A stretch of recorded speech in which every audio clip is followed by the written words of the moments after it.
Okay, Chairman Bagoff, the floor is yours. Thank you. Notice of this meeting was given to the township clerk and posted on the township bulletin board and the township website calendar and sent to the West Orange Chronicle and Star Ledger.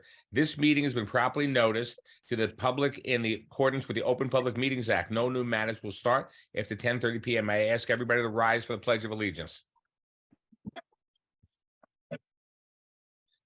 I pledge allegiance to the flag of the United States of America and to the republic for which it stands, one nation, under God, indivisible, with liberty and justice for all.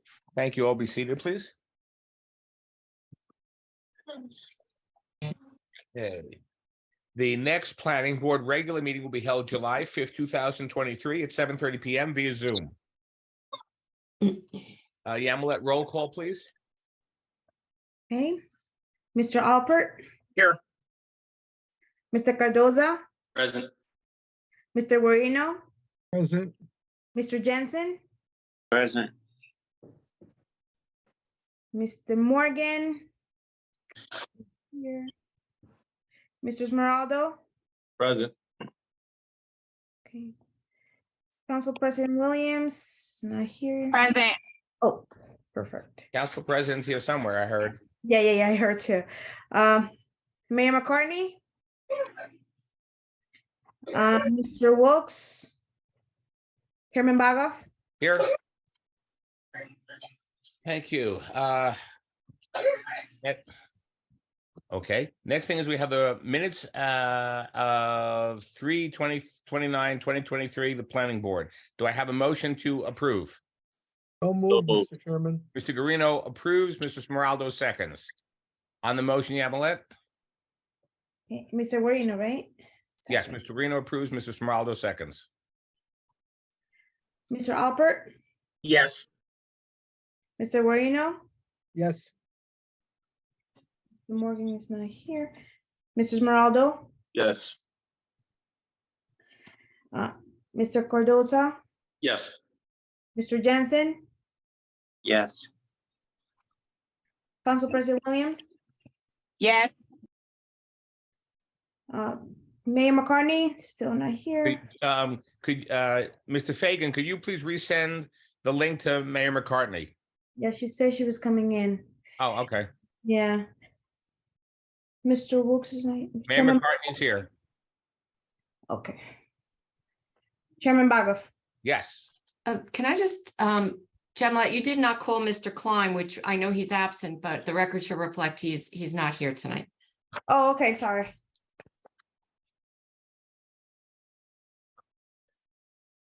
Hey, good stuff. Okay, ladies and gentlemen of the board, I'm going to ask now and request an answer by the end of the meeting. Who can come to June 21st, June 28th, and July 19th special meeting? That again is of the planning board, June 21st, June 28th, July 19th special meeting, Wednesday evening of the planning board. By the end of the meeting, I'll ask for a response, please. Ms. McGovern, would you swear in our professionals, please? Yes, okay. We have Mr. Hess and we have Mr. Greigel. If you please raise your right hand. Do you swear to tell the truth, the whole truth, and nothing but the truth? I do. Thank you. Thank you. We have an application before the planning board.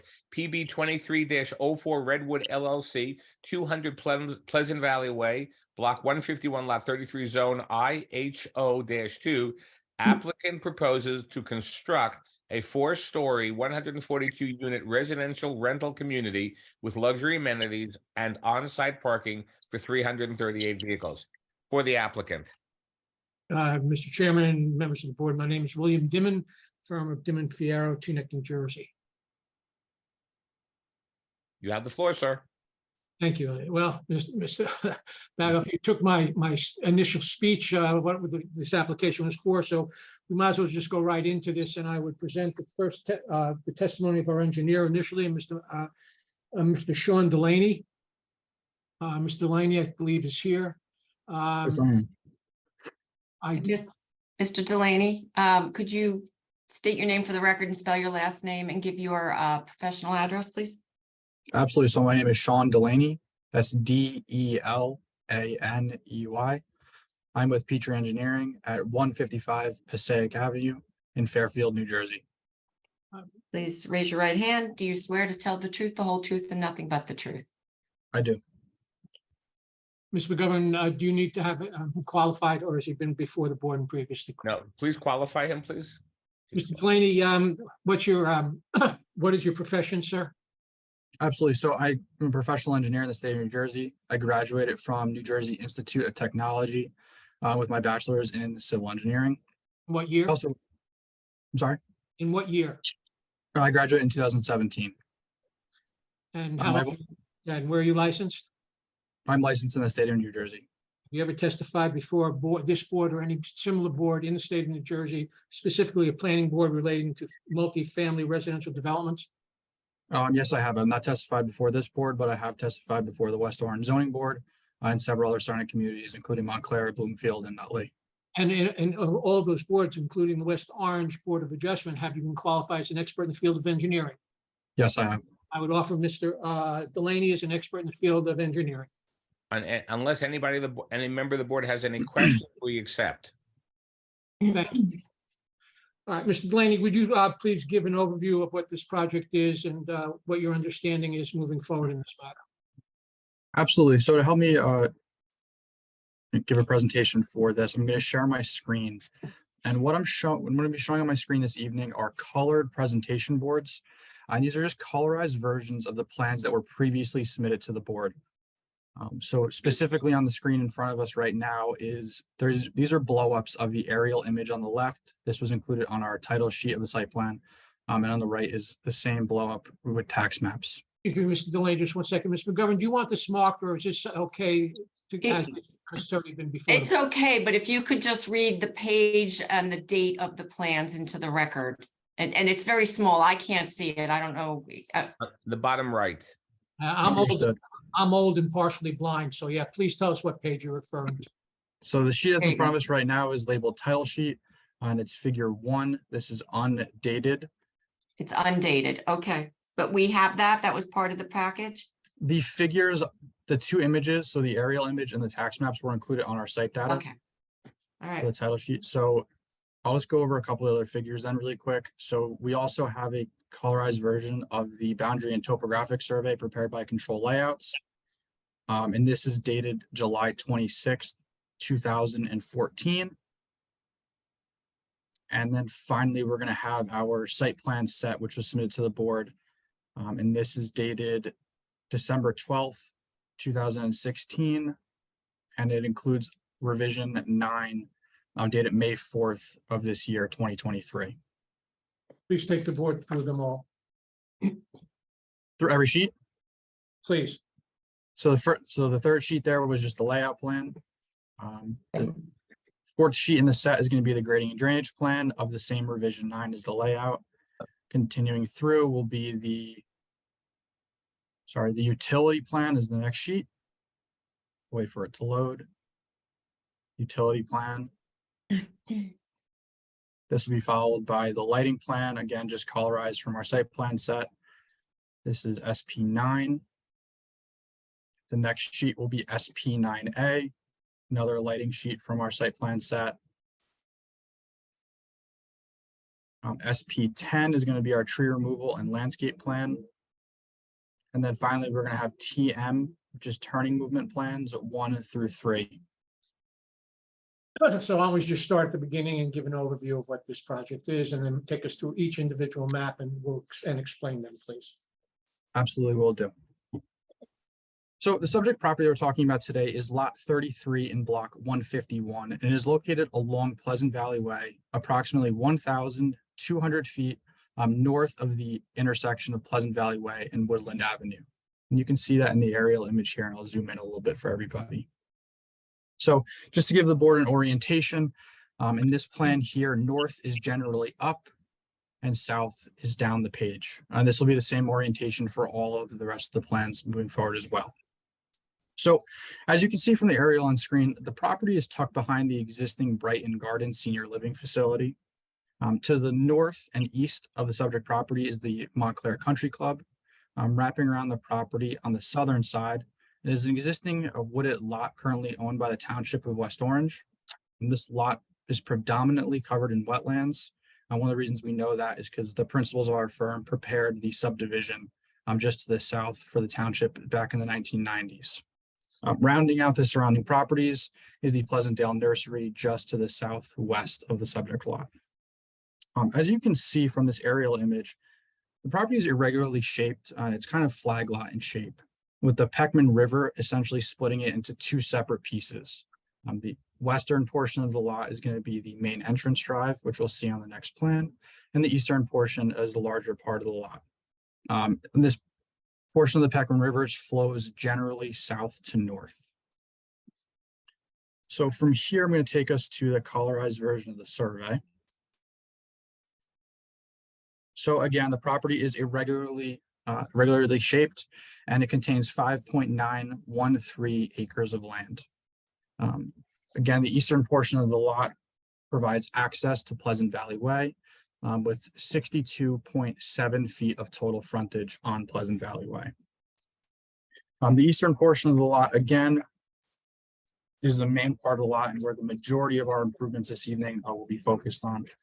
This portion of the lot contained the former JT's Sports Complex, which has since been demolished as part of a environmental cleanup, which has been completed. Currently, this part of the property is mostly unimproved, consisting of rubble piles, gravel, asphalt, and remains of portions of the prior buildings. From a topographic perspective, the property itself generally slopes toward the Peckman River from both sides. I do want to point out that the Peckman River in this area is a regulated water by the New Jersey Department of Environmental Protection, DEP, which means that it has both a flood hazard area and a riparian zone associated with it. In this case, the riparian zone itself is 50 feet wide on either side of the stream. And the flood hazard area elevation changes with the slope of the stream. Again, it slopes from south to north. The flood hazard elevation on the southern side of the lot is 366.79. And on the northern side of the lot, near the existing bridge, it has an elevation of 365.53. From there, I'm going to dive into our proposed layout plan. So I think one of the important things to keep in mind here is that this plan is part of an adopted redevelopment plan, which was approved by the Township of West Orange. And the plans before the board this evening are fully conforming with respect to the bulk requirements of this redevelopment zone and ordinance. We are requesting one design waiver, which I'll get into a little bit later when we look at the lighting plan. And this design waiver is for a 20-foot mounting height for lighting fixtures, where 18 is the maximum allowed. So focusing on the plans themselves, we're proposing to construct a 142-unit apartment building with 4 stories of apartments over 1 level of parking. And the building is shown here in this light tan color. As you can see, the building itself is roughly donut in shaped with a pretty large open courtyard and a pool in the center.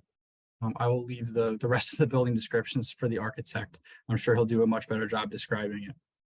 The one thing I will point out is that the western face of the building in the center, this is where the main entrance to the building is, and what I will generally refer to as the front of the building throughout my presentation. So as you can see from this plan here, the building itself sits back quite a ways from Pleasant Valley Way itself, and actually has a front yard setback of 692.4 feet from Pleasant Valley Way. The building is also set back from the side and rear property lines fairly substantially, with a 66-foot setback from the northern property line and a 68.3 feet from the rear property line, both of which abut the Montclair Country Club. Now the building has a 92.1 foot setback from the southern property line, which again abuts that wooded lot owned by West Orange. So to service the new apartment building, we're going to be proposing to reconstruct the existing drive aisle as it comes down from Pleasant Valley Way. And we're going to be calling this our main entrance. So this main entrance is going to follow roughly the same path as the existing one today. However, as we get near the sewer pump house, we're actually going to be pulling the driveway a little bit to the south. And the reason we're doing this is to provide a little bit of a buffer between the drive aisle and the sewer pump house. And when we look at the landscaping plan a little bit later on, you'll see that we're providing a significant amount of buffer to that building and screening. As you come down the main drive aisle, we're going to be proposing a brand new pre-manufactured bridge to replace the existing one that has definitely seen better days. As you come across that bridge and enter the main portion of the site, the drive aisle splits and wraps around the building to provide two-way circulation around the entire building itself. Sorry. Based on the parking requirements of both RSIS and West Orange, we're required to provide 2 parking spaces for every dwelling unit in the apartment building. In this case, since we have 142 units, we're required to provide 284 parking spaces. We're proposing 168 parking spaces at grade around the perimeter of the building. And an additional 170 parking spaces are proposed within the parking level below the building itself. Combined, the total on-site parking provided will be 338 parking spaces, so in excess of the requirement. And this does not take into account any EV credits that we can count on as well. So looking at the parking layout itself, you'll see that in the front of the building, we are proposing 6 ADA compliant parking spaces. And again, this is right by the front entrance. To the left of the front entrance, or just north of that, we're proposing 11 15-minute parking spaces. Now, the reason that we're doing this is to provide parking for delivery drivers, Uber Eats, even Uber pickup, people just picking up their friends and heading out. So this way it gives them a place to park so they're not waiting in the main drive aisle and clogging up traffic. To the right or south of the ADA spaces in the front entrance, we're providing, we're providing 8 visitor parking spaces, and these will be for any visitors not staying overnight or any prospective tenants for the building. Continuing down the page to the south, you will see a handful of spaces, 7 in total, that designated with sign number 12. These spaces have been designated for no overnight parking. The reason that we're doing this is so that the management team can cone these spaces off, and they can be reserved for parking for tenant loading as they move in and out of the building. Zooming back out a little bit, you'll see in the northeast corner of the parking lot, we are proposing 16 EV charging stations, and these are shown as these green parking spaces over here. Combined with the 26 EV parking spaces inside the building itself in that parking level, we're proposing a total of 42 electric vehicle charging spaces. Combined, this meets the requirement to provide 15% of the required parking as electric vehicle charging. It should be noted that these electric vehicle spaces will not all be installed at one time. Instead, 1/3 of the spaces will be installed prior to the building's certificate of occupancy being issued. Then the next 1/3 will be constructed within 3 years of that date, and the following 1/3 or the final 1/3 will be constructed within 6 years of the certificate of occupancy being issued. Going back to that EV credit that I mentioned earlier, the state law allows up to 10% of the overall requirement, or in this case, 28 parking spaces, to be counted as 2 for 1. So this would bring our overall parking, or our regulatory parking, up to 366 parking spaces. So again, still in excess of what the requirement is. So in addition to providing vehicular access into and out of the site and around the building, we're also proposing pedestrian access. And we're doing this in 3 distinct areas. The first area is pedestrian access via a sidewalk that loops around the building itself. And this provides pedestrian access in and out of the building, as well as to the parking lot and the parking level. I do want to point out that the parking level to the building can be accessed on the northern and southern side of the building, roughly in the center of those building facades. The second area of pedestrian access that we're providing is what we're calling our nature walk. And this starts near the northwest corner of the main lot and goes down near the river along the river to the south, wraps around the southern property line, and ultimately it ends at the southeast part of the building at a large outdoor patio. The third area that we're providing pedestrian connectivity to is Pleasant Valley Way itself, and we're doing this by providing a brand new sidewalk from the building across the bridge and up to Pleasant Valley Way, giving access to the road that currently does not exist today for pedestrians. Another amenity that we're adding on site is bicycle storage, actually just bicycle parking. Again, this is as I zoom in just in front of the main entrance to the left or the north side of that. In addition to all of these improvements, we're proposing two signs for the building. The first sign will be located near Pleasant Valley Way, right at the entrance.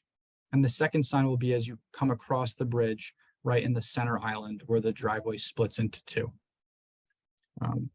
These signs will act as wayfinding for anybody trying to find the site since it is set back so far from the road. This sign against Pleasant Valley Way will have a total area of 71.1 square feet.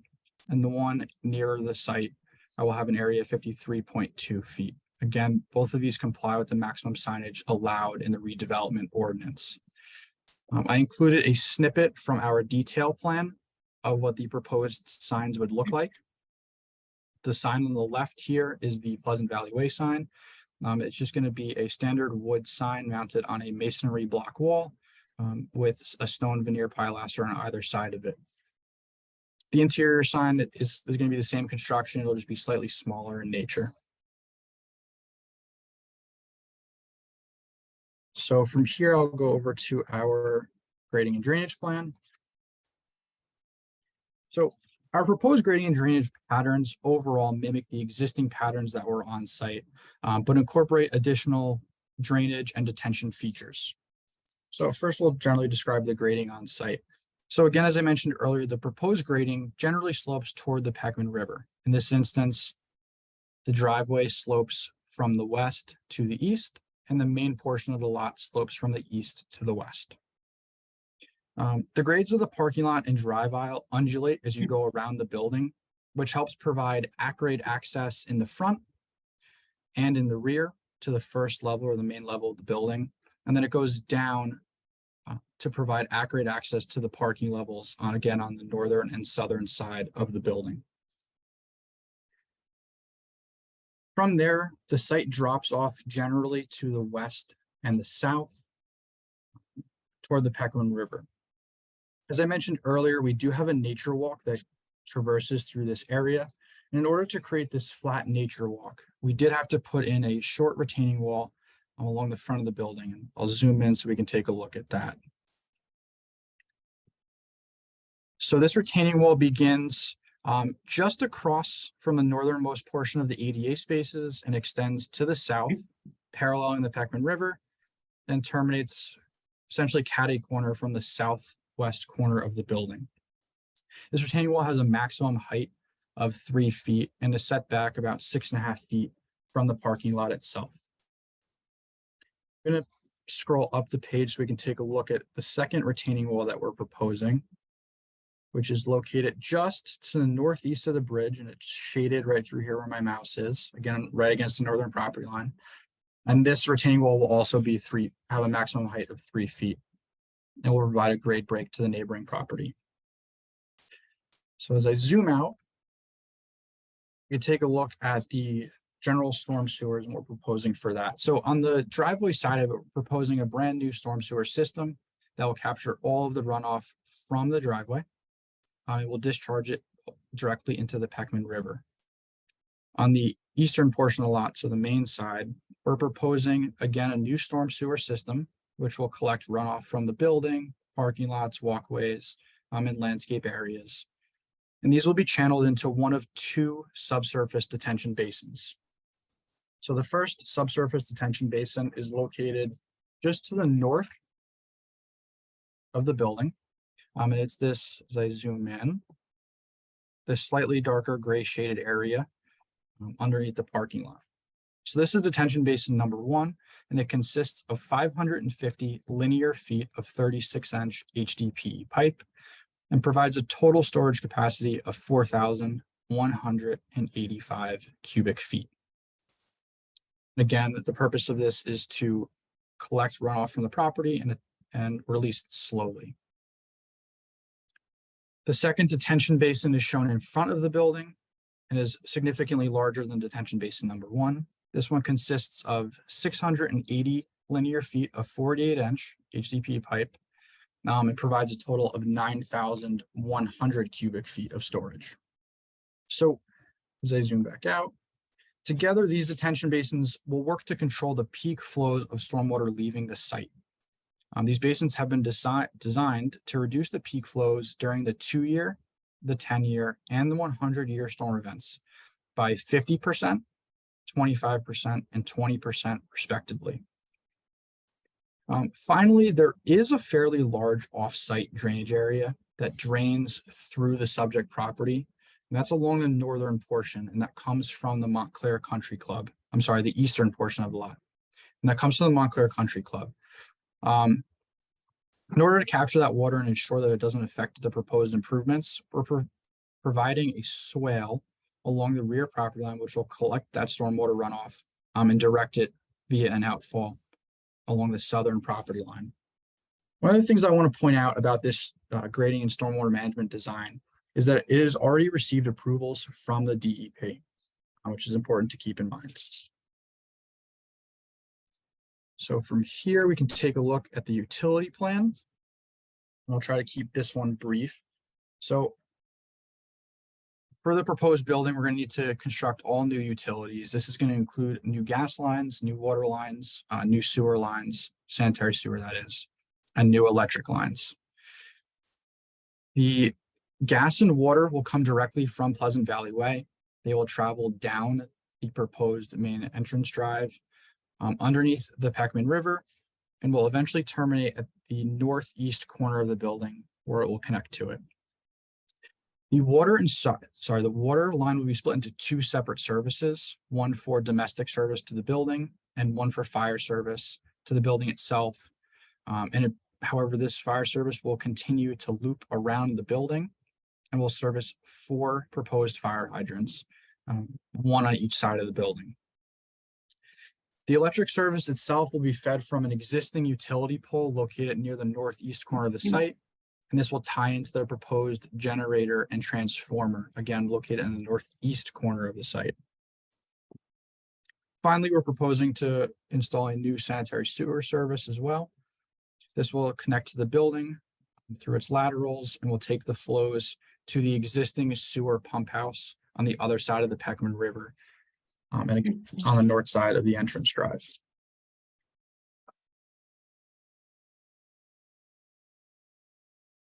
So from here, we'll take a look at the proposed lighting plan. The proposed lighting plan calls for all new LED fixtures throughout the driveways, parking lots, and the pedestrian areas on site. So starting in the front of the site at the main entrance, we're proposing a series of fixtures mounted at 20 feet, which come all the way down the driveway. And you can see the light fixtures are shown here, this orange curve around it. Those are the Isolux curves, and the smaller orange dots in the center represent the individual fixtures themselves. So these fixtures continue down the new main entrance drive, and then they actually wrap around the perimeter of the parking lot and shine into the site to provide lighting for, again, the driveways, parking areas, and sidewalks. Along the front of the building, you'll notice some smaller fixtures, and these are going to be our bollard fixtures that are against the new main entrance. This will help accent the main entrance and provide additional lighting for the sidewalks here. As I mentioned previously, we're requesting a waiver to allow a mounting height of 20 feet, where 18 feet is the maximum allowed. The reason we're requesting this waiver is to ensure that proper lighting throws can occur across the parking lot. Considering the surrounding uses, it is my opinion that the granting of this waiver will not cause any detriment to the surrounding properties, especially considering that all the lights on site shine in toward the property, and they all have house side shields, which will help minimize any lighting throw onto the adjacent properties. It should also be noted that the residential uses in the area are well distant from the site and wouldn't be affected by this 2-foot increase and the mounting height of the lights.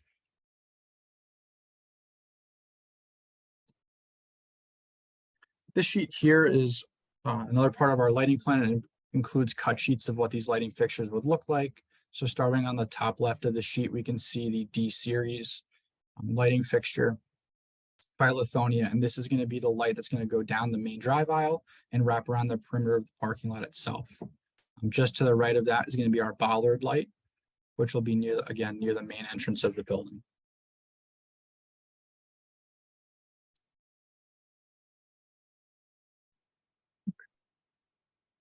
Next sheet in the set here is the landscaping plan.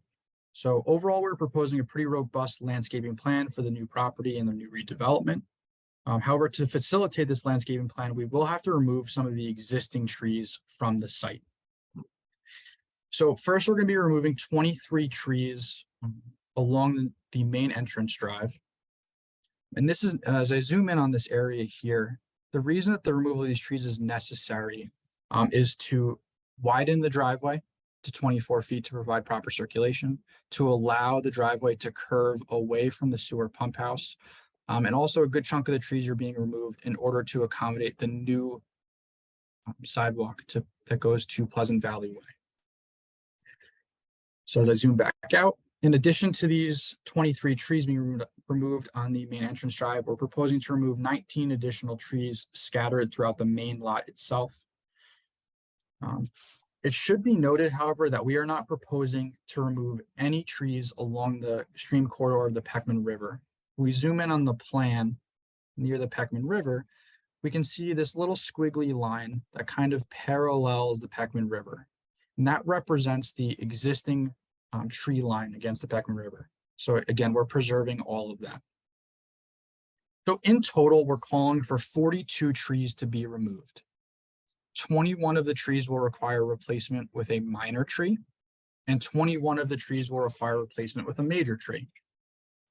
The reason we know that is because the West Orange tree removal ordinance specifies that based on the diameter of the tree, either a minor or major tree will need to be replanted. So for trees between 4 and 6 inches in diameter that are removed, a minor tree will need to be planted in its place, and any tree greater than 6 inches will require a major tree. So now let's take a look at the proposed landscaping plan itself. So our proposed landscaping plan calls for the planting of a series of new trees along the new entrance drive. This will include a row of Valley Forge elms along the southern side of the driveway, kind of on the western portion of it. Nearer the pump house, we're proposing a row of red cedars. And if I zoom in on that area, you can see we're providing a row of red cedars through here to provide screening to that pump house. And then opposite that, we're proposing a row of Norway spruces. Going over to the main portion of the lot, the perimeter of the proposed parking lot will be lined with a variety of, with a varying tree species. These will include red maples, pin oaks, and Durahit river birch. These perimeter plantings will then be supplemented with additional plantings in between. And these will consist of arrowwoods, along with green leaf American hollies. We're proposing additional plantings along the front of the building. These will include, again, some of the Valley Forge elms and Cherokee Princess dogwoods, and again, will be accented by other winter gem boxwoods and northwind switchgrass. We're also providing three main areas where we can provide for annual plantings. The first area will be just in front of the new entrance sign, in front of near Pleasant Valley Way. Annual plantings will be provided in front of the entrance sign as you come into the site where it splits, and then we're providing them along the front of the building as well. So in total, we're proposing 74 new trees throughout the property. And this does not include some of the smaller supplemental plantings or even the evergreen trees that we're proposing. As I mentioned previously, the requirement is to replace 21 minor trees and 21 major trees, and we're proposing 74 major trees. Overall, this new landscaping plan will enhance the proposed development and increase the number of trees and the variety of the species on site. One of the things that I think is important to understand about the landscaping plan as it pertains to any DEP approvals is that the plantings along the stream were specifically chosen and selected working with the DEP, and they were subsequently approved by the DEP along that stream corridor. So the final set of plans I have for the board this evening are our turning templates that I mentioned earlier. So the first turning template, TM1, that I'll refer to is for the fire truck access to the property. What you can see here is that a fire truck can enter the main drive aisle from Pleasant Valley Way, go down the drive, cross the bridge.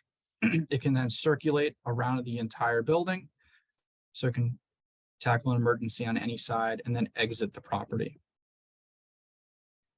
The next sheet here is for refuse, for garbage trucks. So you can see that the garbage truck can enter the site, again from Pleasant Valley Way, go down the main drive aisle, and circulate around the building.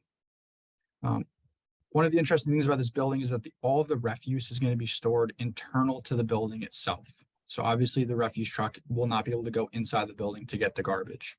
It is my understanding that at the time that the garbage truck arrives on site, since there will be on-site management, the management company will wheel out the refuse to the waiting refuse truck, unload it, and the refuse truck will then go around the building and exit the property. The final turning movement that I have this evening is just for a typical delivery truck that we can expect for this site. This will include your standard Amazon delivery, US Postal Service, and the smaller FedEx and UPS trucks.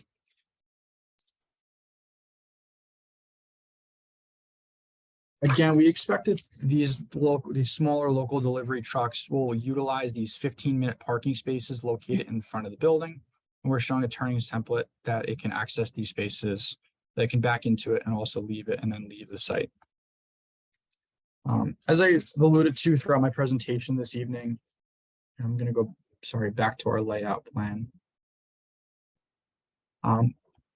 This portion of the Peckman River is considered a regulated water by the New Jersey Department of Environmental Protection. So our firm prepared the necessary site plans and reports to obtain the required permits from the DEP. And ultimately, this project did receive approval from the DEP on September 21st of 2020.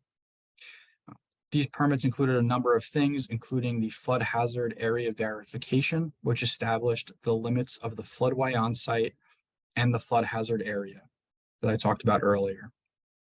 We were also issued a flood hazard area individual permit, which provided approvals for the new bridge that we're proposing, the utility crossings under the Peckman River, and approval of the stormwater management design itself. In addition to the flood hazard area permits, we also received permits for disturbance to wetlands and state open waters, which will allow for the construction of the bridge, as well as for the stormwater outfalls. The final permit that we received from the DEP included approvals for the disturbance of the actively disturbed areas on site that are located within a wetlands transition area. As I mentioned earlier, there are wetlands located just to the south of the site and along the stream corridor itself. So that concludes my presentation of the site plans and the prior approvals. I did want to go over, if it's okay, really quick, Mr. Hess's letter. Please. So rather than go over it point by point, we will agree to comply with all of the comments outlined in the report as a part of any final site plans developed, should this project ultimately be approved. And you're talking the May 31st, 2023 letter, correct? Your number 2? Yes. That is the correct one then, yes. Okay. So there's just three comments that I want to go over really quick this evening with the board. And so the first one's comment number 7, and that referred to the proposed retaining wall along the nature walk and whether or not it needs a fence or guard along the top of it. So again, this wall is only going to be 3 feet in height and will be set back from the parking lot by at least 6.5 feet. And there'll be substantial plantings between the wall and the parking lot itself. So we feel that will provide an adequate buffer and that no railing or fence will be required. Comment number 8 referred to the need to provide details for the new proposed bridge.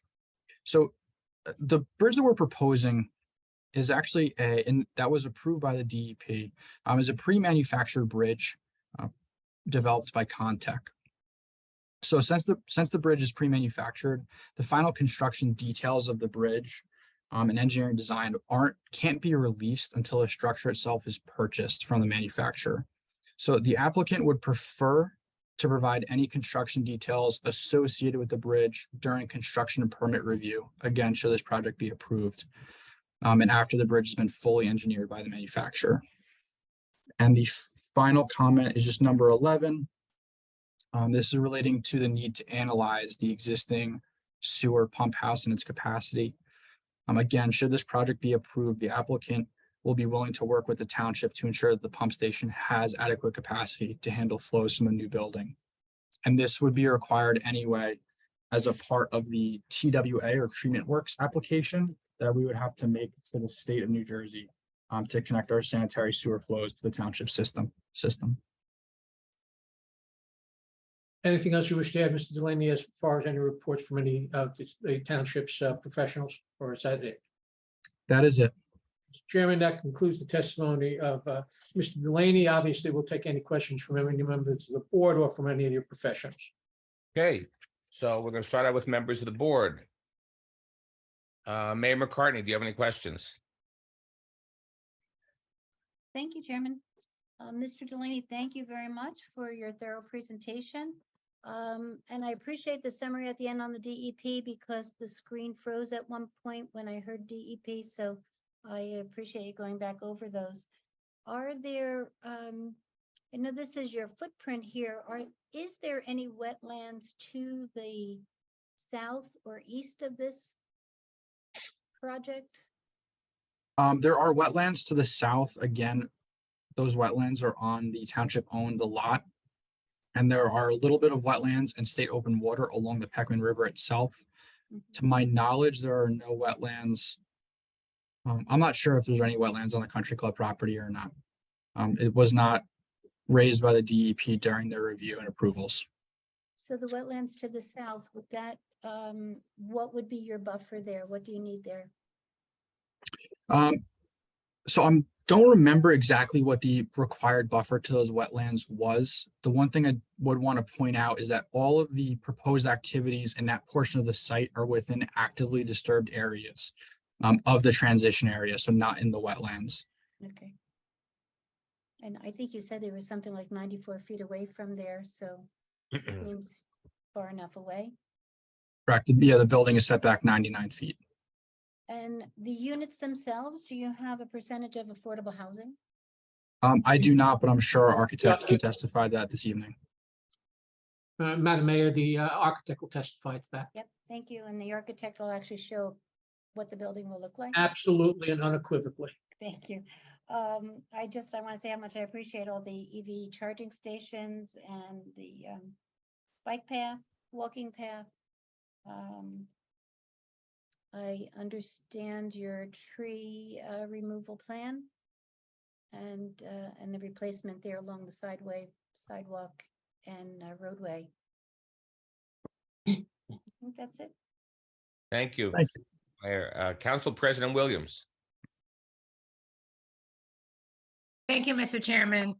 Thank you, Mr. Delaney, for your presentation. If I could just ask you to revisit your commentary on the lighting fixtures from 20 feet instead of the required 18 feet. If you could just revisit the explanation and the request for that increase, I would appreciate it. I'm sorry, I apologize, I must have missed it. Oh, no, it's okay. Absolutely, I'll go over it. So the reason, so again, the lighting plan, we're providing a series of fixtures that wrap around the perimeter of the parking lot. And and the intent behind this design was to have all of the lighting shine internal to the site rather than having any internal fixtures that shine out away from the site. And in order to accomplish that feat, what we had to do, particularly around the main building itself, is we had to span, now we had to throw the light from the fixtures not only across the parking spaces, but across the drive aisle itself as well. And in order to accomplish that, we needed to have a mounting height of 20 feet rather than 18 feet. If we were to go down to an 18-foot mounting height, we would have to put additional fixtures around closer to the building, which would shine out and away from the site. We really are trying to avoid that in this lighting design. Thank you. I appreciate that explanation. You're quite welcome. Thank you, Mr. Chairman. That completes all the questions I have at this time. Thank you, Mr. Alper. There we go. Thank you. Have there been any considerations about a green roof, perhaps? I am not sure. That might be a question better suited for the architect. But the one thing I'll point out is that, this stormwater management plan, has been designed and approved without that by the DEP. Okay.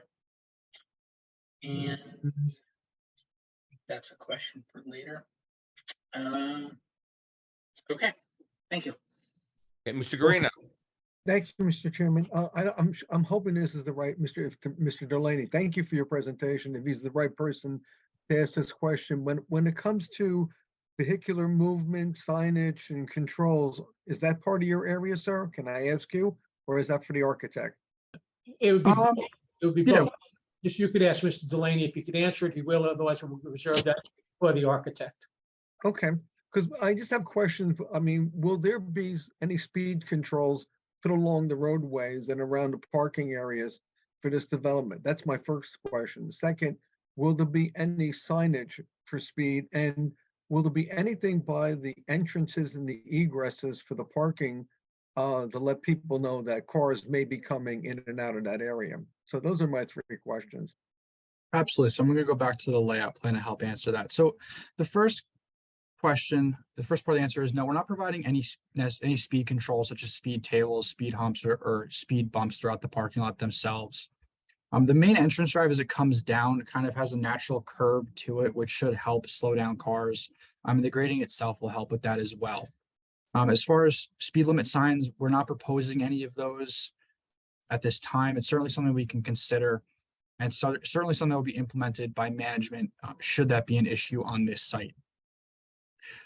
From stop and go control, as far as stop signs, we are providing a stop sign and stop bar for traffic exiting out onto Pleasant Valley Way, and we're providing stop bars throughout the site itself, including at the exits to the garage as they go into the parking lot.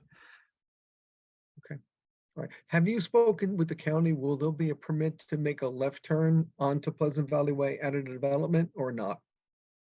So we have not spoken with the county yet at this time. Essex County won't review any applications to them until it's been approved by the local municipality. So we're gonna have to go to them for approvals on this, and any left turn would be at their, the allowance of a left turn would be at their discretion. Again, Mr. Guarino, that's something that's going to have to abide, assuming if we get resolutions granted, we're going to have to go to the county for that anyway, right? No, I understand that. Thank you. Thank you, sir. Mr. Delaney, thank you very much. I appreciate it. That's all for me, Mr. Chairman. Thank you. Thank you, Mr. Smeraldo. Yes, Mr. Delaney, thank you for presenting tonight. A question about the bridge. What's the weight limit on the bridge? It's a really good question. I don't remember off the top of my head, but it certainly will be rated for at least, large moving trucks into and out of the site.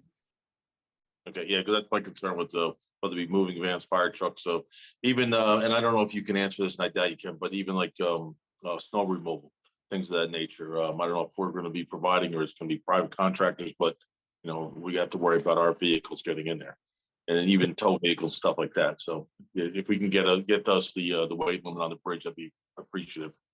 Absolutely. So I really quick just took a look back at our bridge design report. I can confirm that it was designed for H20 loading, which is highway loading. Okay, great. Regarding the fire suppression line itself coming in from the Pleasant Valley Way, what's the size diameter of the suppression line? Go to our utility plan. Bear with me while I zoom in on this. So it's going to be an 8-inch fire line that wraps around the building. Okay. And then regarding, I see that there's fire lanes around the building, but what about in the front entrance? I know you have spots for pizza deliveries and all that good stuff, but what about emergency response, getting ambulances, things like that into the building? Do you have any dedicated spots there? We don't have any dedicated spots, for specific to emergency vehicles. Again, they can certainly pull up anywhere along the perimeter of the building. There's a fire lane that wraps around, 75% of the building. And they can park in front of the perpendicular spaces in front of the building. Okay, and I don't think you can answer this, but I'll ask anyway, is the entranceway into the underground garage, is that anything that you have to deal with, like a protection, bolster, bollards, things of that nature, or is that more for the architect? I think it's more for the architect. Okay. All right, I believe that's all my questions for now, Mr. Chairman. Thank you. Mr. Faraldo. Mr. Jensen. Mr. Jensen. Yes. Couple of quick questions. I know you had brought up a guest parking in the front and residential parking. I didn't hear you mention anything about ADA handicap accessible parking. How many spots there would be and where they would be located? Absolutely. So that's an excellent question. So we're actually proposing 6 ADA compliant spaces, and those are shown here in blue on the layout plan. And these are going to be right in front of the proposed main entrance, one of which will be van accessible. They will all have proper curb ramps that will go up to the sidewalk and allow access. And there will also be ADA spaces within the parking level themselves below the building. I'll let the architect testify to the exact number of that. Okay, thank you. And also the obviously the water and sewer lines will be underground. The electric coming in from Pleasant Valley Way along that roadway, will that be underground or on poles? I'm not sure of the exact answer to that. I know right now it is above ground on poles. We'll have to coordinate with PSE&G, who is the utility company, exactly how it will be brought to the site. Okay, thank you. Mr. all. Cardoza. Thank you, Mr. Chairman. Thank you, Mr. Delaney, for your thorough presentation. Any questions I had have been asked and answered. No questions. Okay, Mr. Delaney, thank you again for your presentation. Will the signs, either one or both, be lighted? And if so, what is the timing of the lighting of the signs? So we are not calling for any lighting on the signs. I'm not sure if the architect or the applicant would have a better answer to that. I'm sorry, 1 second. I'm getting an emergency call from the hospital. Okay, I got it. Okay, so we're not sure. I'm sorry, I didn't hear your answer. There's not going to be any internal lighting. As far as external lighting, the architect will address that, or will abide whatever the board wants to do with regard to that. Okay, the lighting in the parking lot, is it going to be on timers, lit all night, some of the time, most of the time? They will be on dusk to dawn timers, most likely, and they will drop down to security lighting at night. Thank you. Will there be emergency lighting? That would be the security lighting, yes. Okay. What about any lighting or security around the nature walkway? There is no lighting provided around the nature walk now.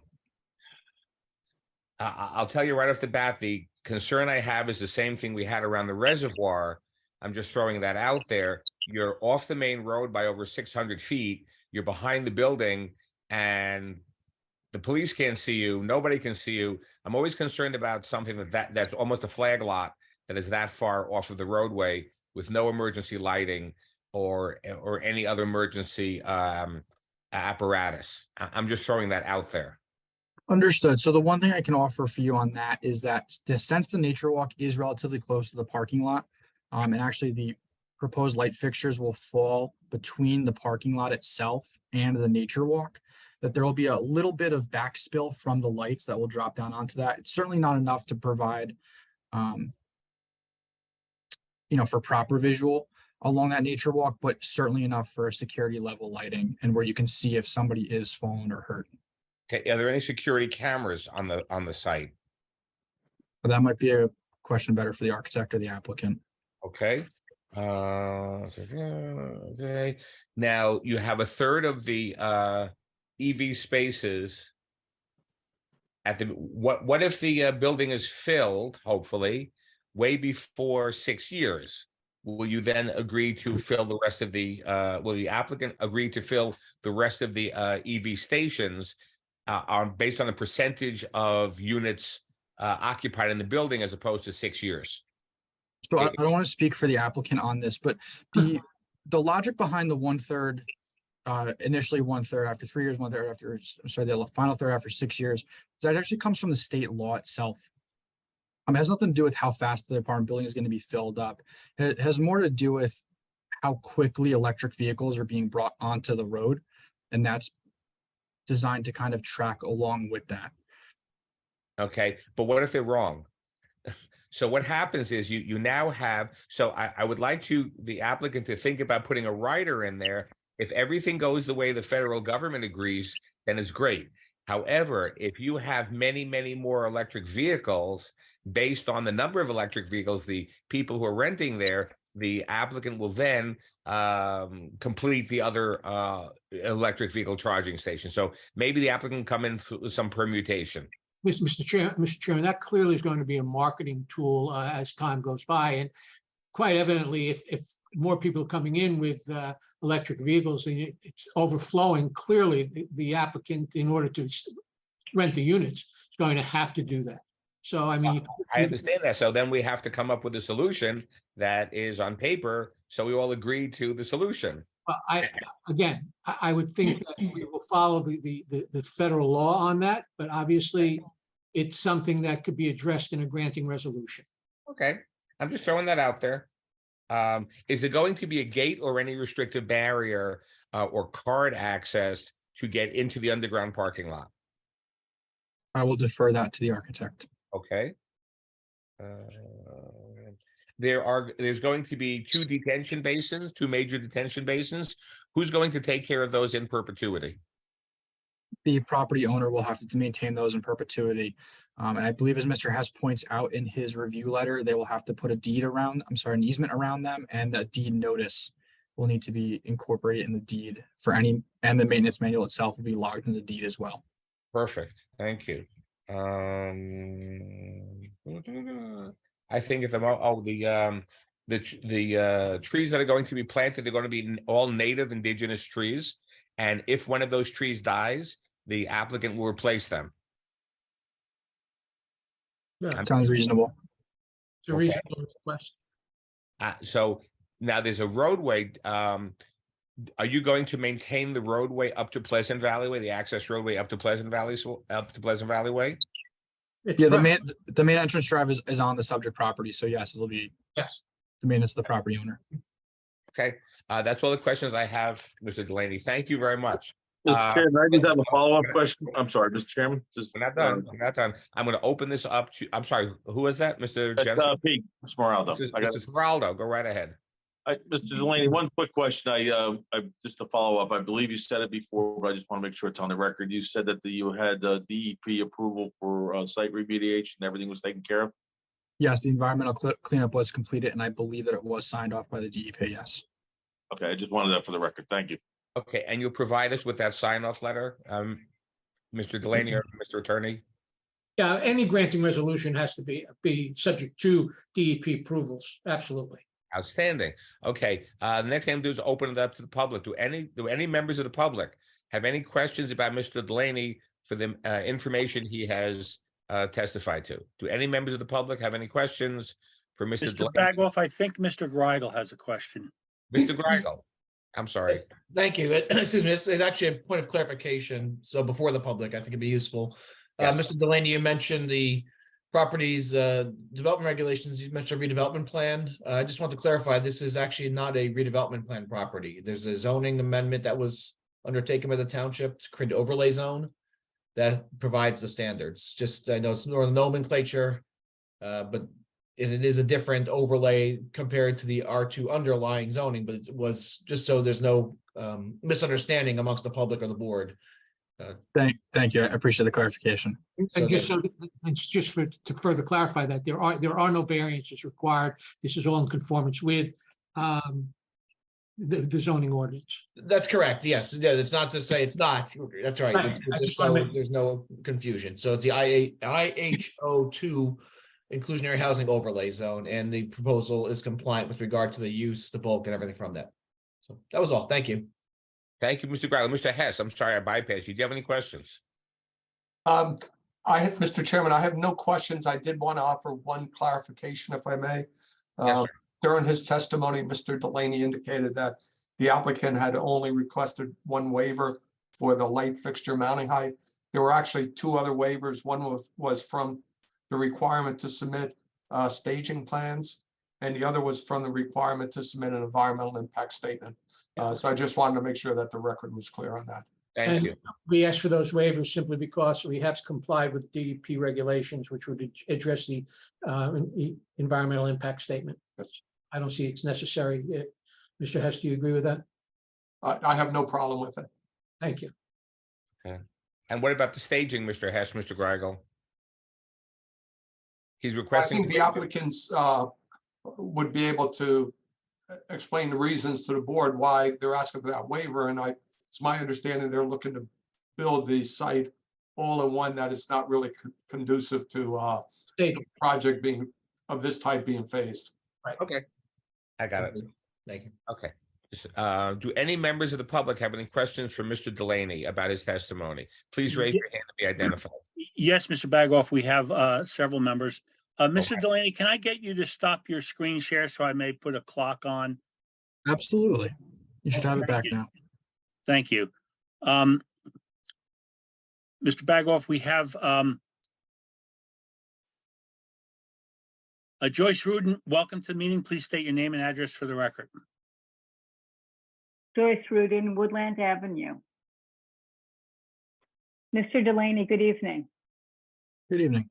You testified that you received permits from the DEP on September 21st, 2020. That is correct, yes. Are you aware that the stormwater regulations were updated in March 2nd of 2021? I am aware, yes. And that they now require the use of green infrastructure? That is correct. So the new regulations do require the use of green infrastructure. There are exceptions to those regulations, and those exceptions specifically state that any project that received approvals prior to that date, even if it was from the DEP, means that it's exempt from these new regulations requiring green infrastructure. So you're saying that you are going with the old regulations? Does your plan conform to the new regulations? I'm not sure if our plans could conform to the new regulations, but we're going with the plans that were approved by the DEP. I understand. Is it possible that you could get back to the board and let us know whether or not your plan is conforming with the new and stronger regulations for stormwater rules? We've had a lot of flooding in West Orange, and this is right near water. And so I would like to know whether or not you can respond, whether or not your plan actually is compliant with the latest rulings on stormwater. Ms. Rudin, if you don't mind, our plans are approved by the DEP. We do not have to do what you ask. And I don't think it's within the purview of the board to actually request that. Obviously, as long as the DEP approves it and we're grandfathered in, that's how we're going to go ahead with that, ma'am. Well, I'd like the board to consider that request. If you were to get permits, how long would this project take you? Oh, you mean to construct the building itself and the site improvements? Yeah. I'm not sure of a timeline for a building of this size. Might be a question better suited for the architect. Okay. You mentioned that for the garbage, that you would need to have somebody on site to bring the garbage out to the garbage truck.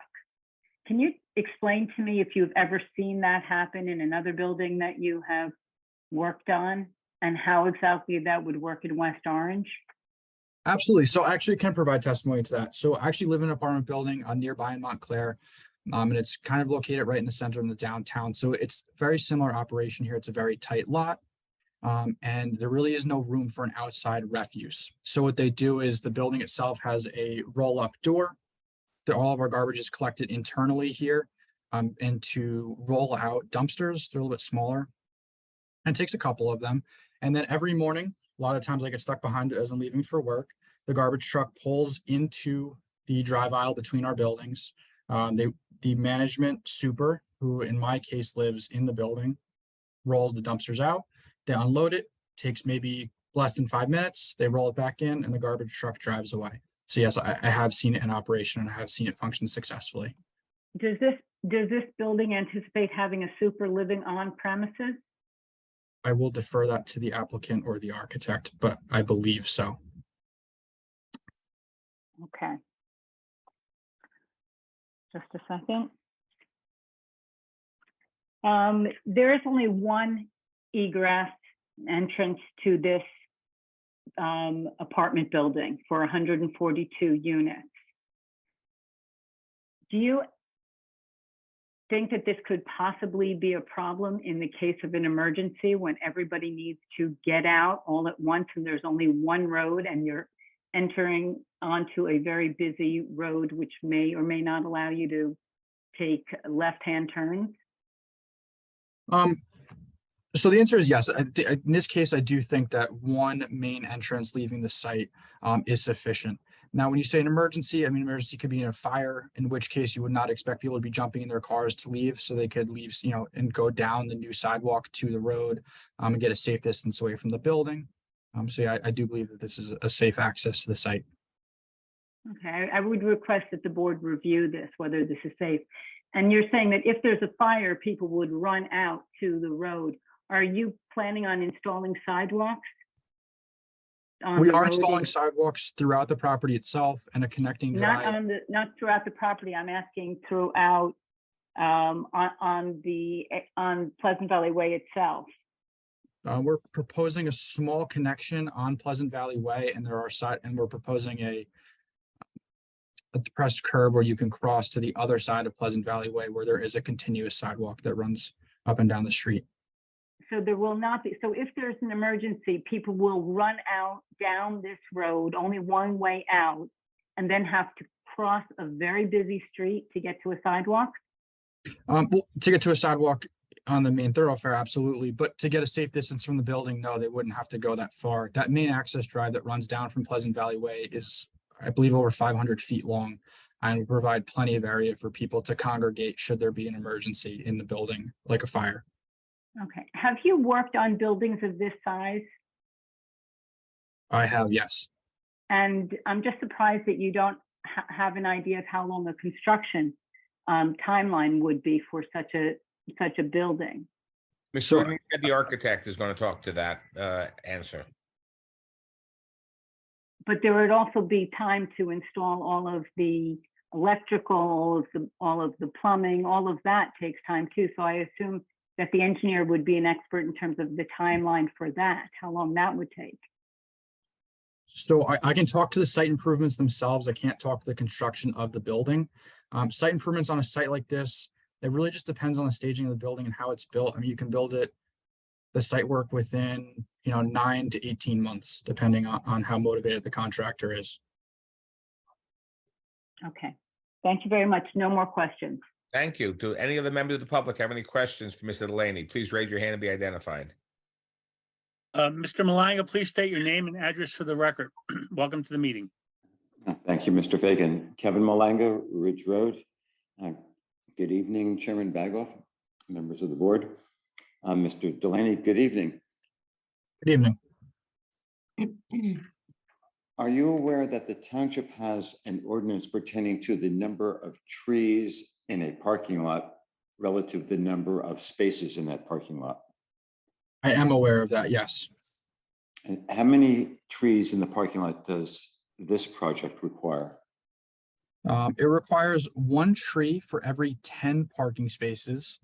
And we're taking this to mean every 10 surface parking spaces. So that would result in a requirement of 16.8 trees. And we're proposing 35 trees around the perimeter of the parking lot. Around the perimeter, but none within the parking lot itself. Is that right? Correct. There are no trees inside the parking lot. I have no other questions. Thank you.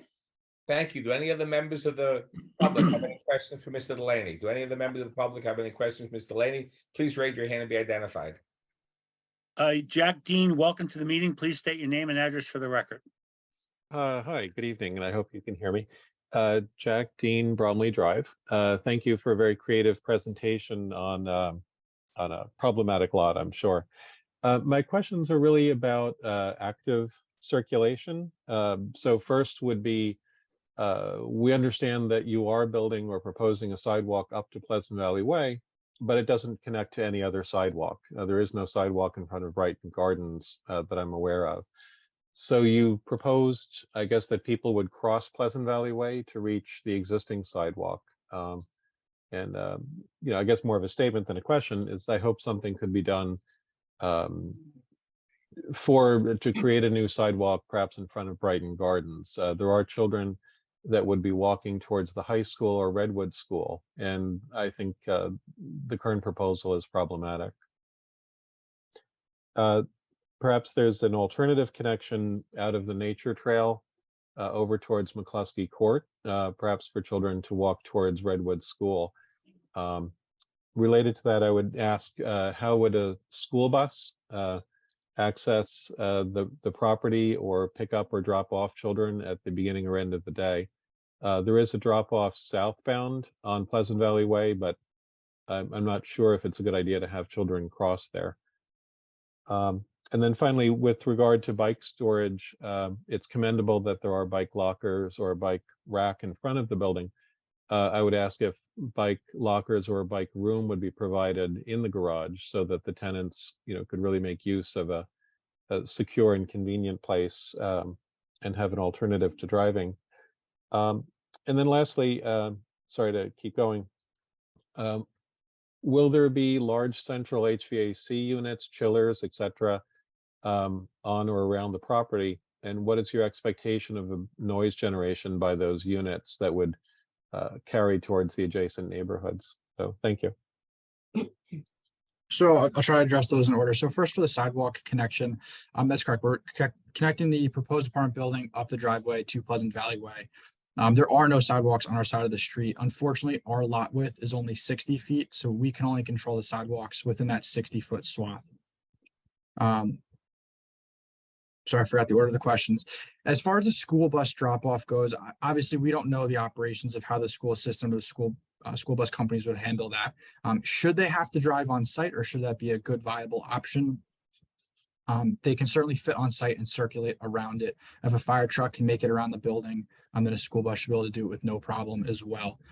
I believe that there are bicycle storage inside the building in the parking level, but again, the architect would be a better person for that, as he would be also for the air conditioning units and how those will be handled and the noise.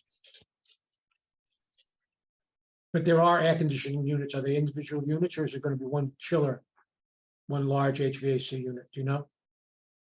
I do not know. Okay. Okay. Do any of the members of the public have any questions for Mr. Delaney about his testimony? Please raise your hand and be identified. The person who entered the meeting is Lee. Please state your name and address for the record. Welcome to the meeting. Yeah, this is Lee from Mayfair Drive, actually cross street from the site. You need the whole name, your whole name, sir. Guo Wei Li. Guowei and then Li. Thank you. Yeah, sure. Two questions. One is like, you know, a few people mentioned this about the sidewalk. If the new resident from that complex, right, if they want to go to Volona Park, they have to across the street, right? Because there's no sidewalk on that side.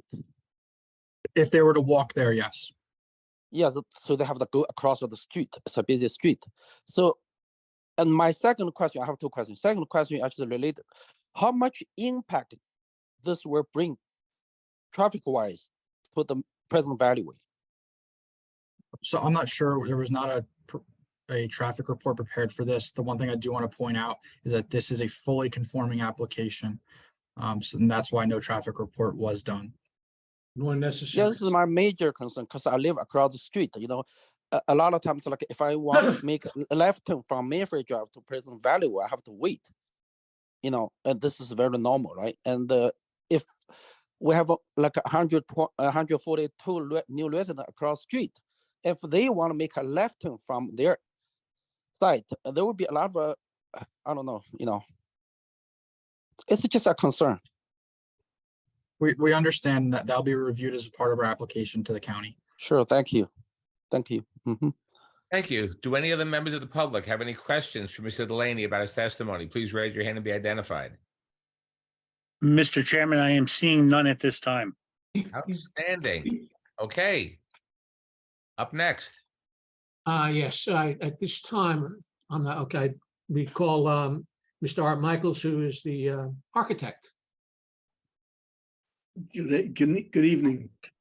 Oh, I'm trying to find you. Okay, Mr. Michaels, so please state your name, spell your last name, and give your professional address. Arthur Michaels, Michels, 645 Westwood Avenue in Rivervale, New Jersey. Okay, please raise your right hand. Do you swear to tell the truth, the whole truth, and nothing but the truth? I do. Thank you. All right. Mr. Michaels, have you ever testified before this board? I think once, probably 15 years ago on a sign 15 variance. years ago, we're not going to count. I'm going to qualify you at this point. Sir, what is your profession? I'm a registered architect. How long have you been so? Since 1987. My license is current in the state of New Jersey. I have a Bachelor of Science and a Bachelor of Architecture from Kent State School of Architecture and Environmental Design. I've testified before hundreds, if not over thousands of boards in the state of New Jersey, and on projects very similar to this, and have always been accepted as an expert witness in the field of architecture. I would offer Mr.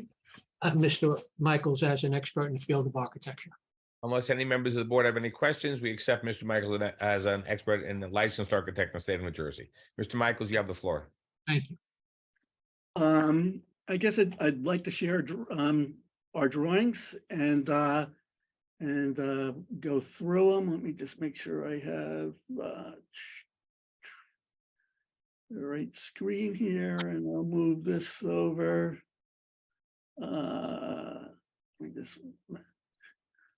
Is the board seeing the drawings? Yes. Yes. Okay. So what I have on the screen is the full set that was submitted to the board for approval with the date 3/9/23. And it's sheets A100 through sheets A105. I'm going to start on the, I'm going to start on the bottom and work my way up. I'll give a quick description. What we have is a 142 unit building, dwelling units in it. It's 4 stories on top of 1 level of parking. The parking is partially below the finished grade, the average finished grade around the perimeter of the building. Out of the 142 units, there are 12 one-bedrooms, 110 two-bedrooms, and 20 three-bedrooms. Of those 142 units, 28 of those units will be affordable units. The mix of the affordable units is 4 one-bedrooms. It is 16 two-bedrooms, and it is 8 three-bedrooms. It also has a large amenity space on the ground floor and partially in the second floor. And then there's a garage parking in the lowest level, which has 170 parking spaces. And this is what you're seeing in front of you. To the top is the north of the project. And this is the entrance drive that Mr. Delaney showed on a site plan.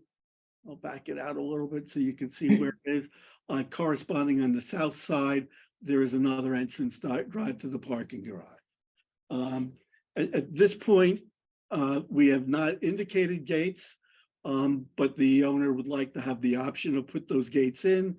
They will be operated by wireless fobs to open the gate, if he so chooses to put that in. Within the garage, besides the 170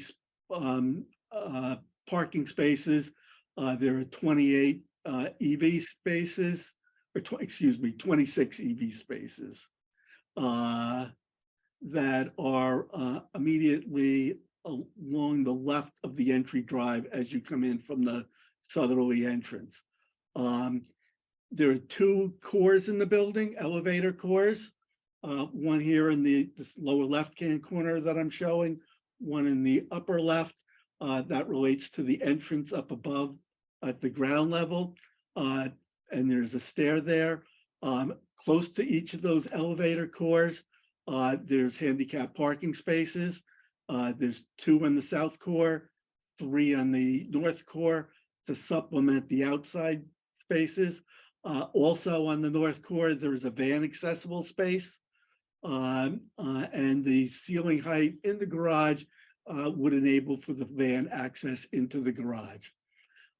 Likewise, off of those 2 cores, there is the trash room on each side. So there are 2 trash rooms on the north and south side by the elevator cores. Those relate to some trash chutes and smaller trash rooms that are on the upper floors that I'll show you shortly. Those chutes, there's 1 chute in each room for trash, and there's 1 chute for recycling. And they'll go in and get collected in there into bins that will get rolled out as the engineer testified to. Behind that, there's some storage areas. On the north side, there's next to the trash room and next to the parking, there's a fairly good-sized storage area that the owner intends to designate that storage area for bicycle storage for the residents, so that the outside bike racks can be utilized by visitors, and then the inside bike racks can be inside the garage area and secured. Additional from that, there's various mechanical rooms around the perimeter of the garage that tie into the utilities. And then there's a small pet spa off of the 1 elevator lobby to help residents deal with their pets. And that's sort of an update on sheet A100, which was the garage level plan. I'm jumping now up to sheet A101, which is the ground level plan that shows the building with a donut shape going around, and in the middle of the donut, there is a courtyard. The courtyard would have a pool, some amenity areas that would be predominantly paving with some landscaping on it,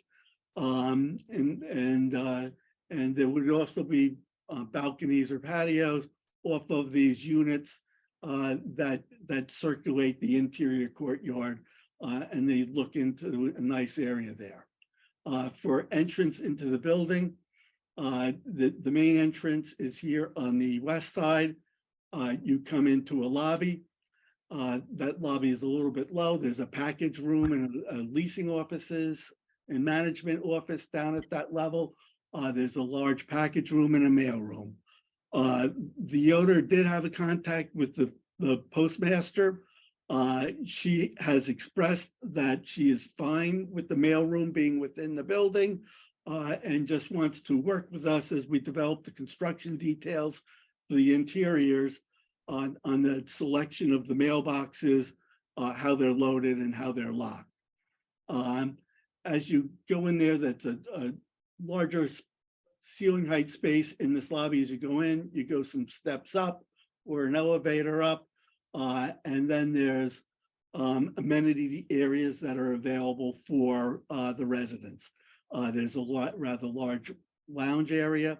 That lounge opens up with very wide doors into an area that would have a pantry that could work in conjunction with the lounge. And outside of that, there would be a little grill station that would be available for the residents.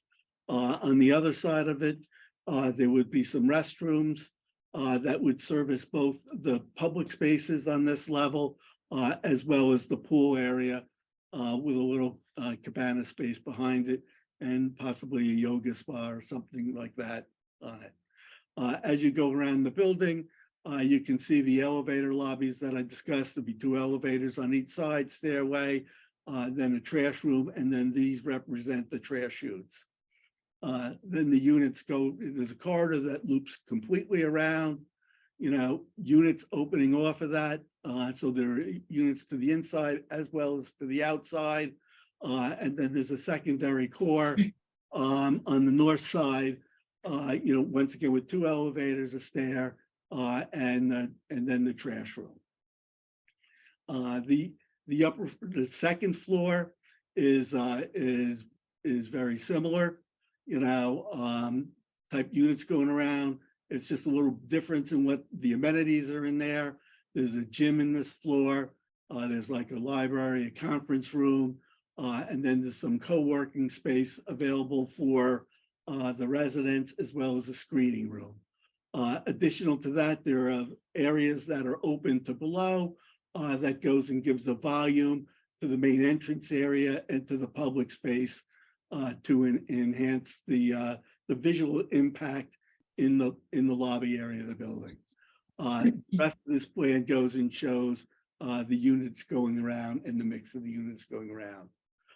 The top 2 floors, and I'm jumping to sheet A103, which is the 3rd and 4th floor, shows that the building now, instead of being a donut, is just the U shape, and the amenities building drops off, and it's only 2 stories there, thereby bringing more light and air down into the courtyard and opening the courtyard up and from the western exposure and making it a little bit more inviting.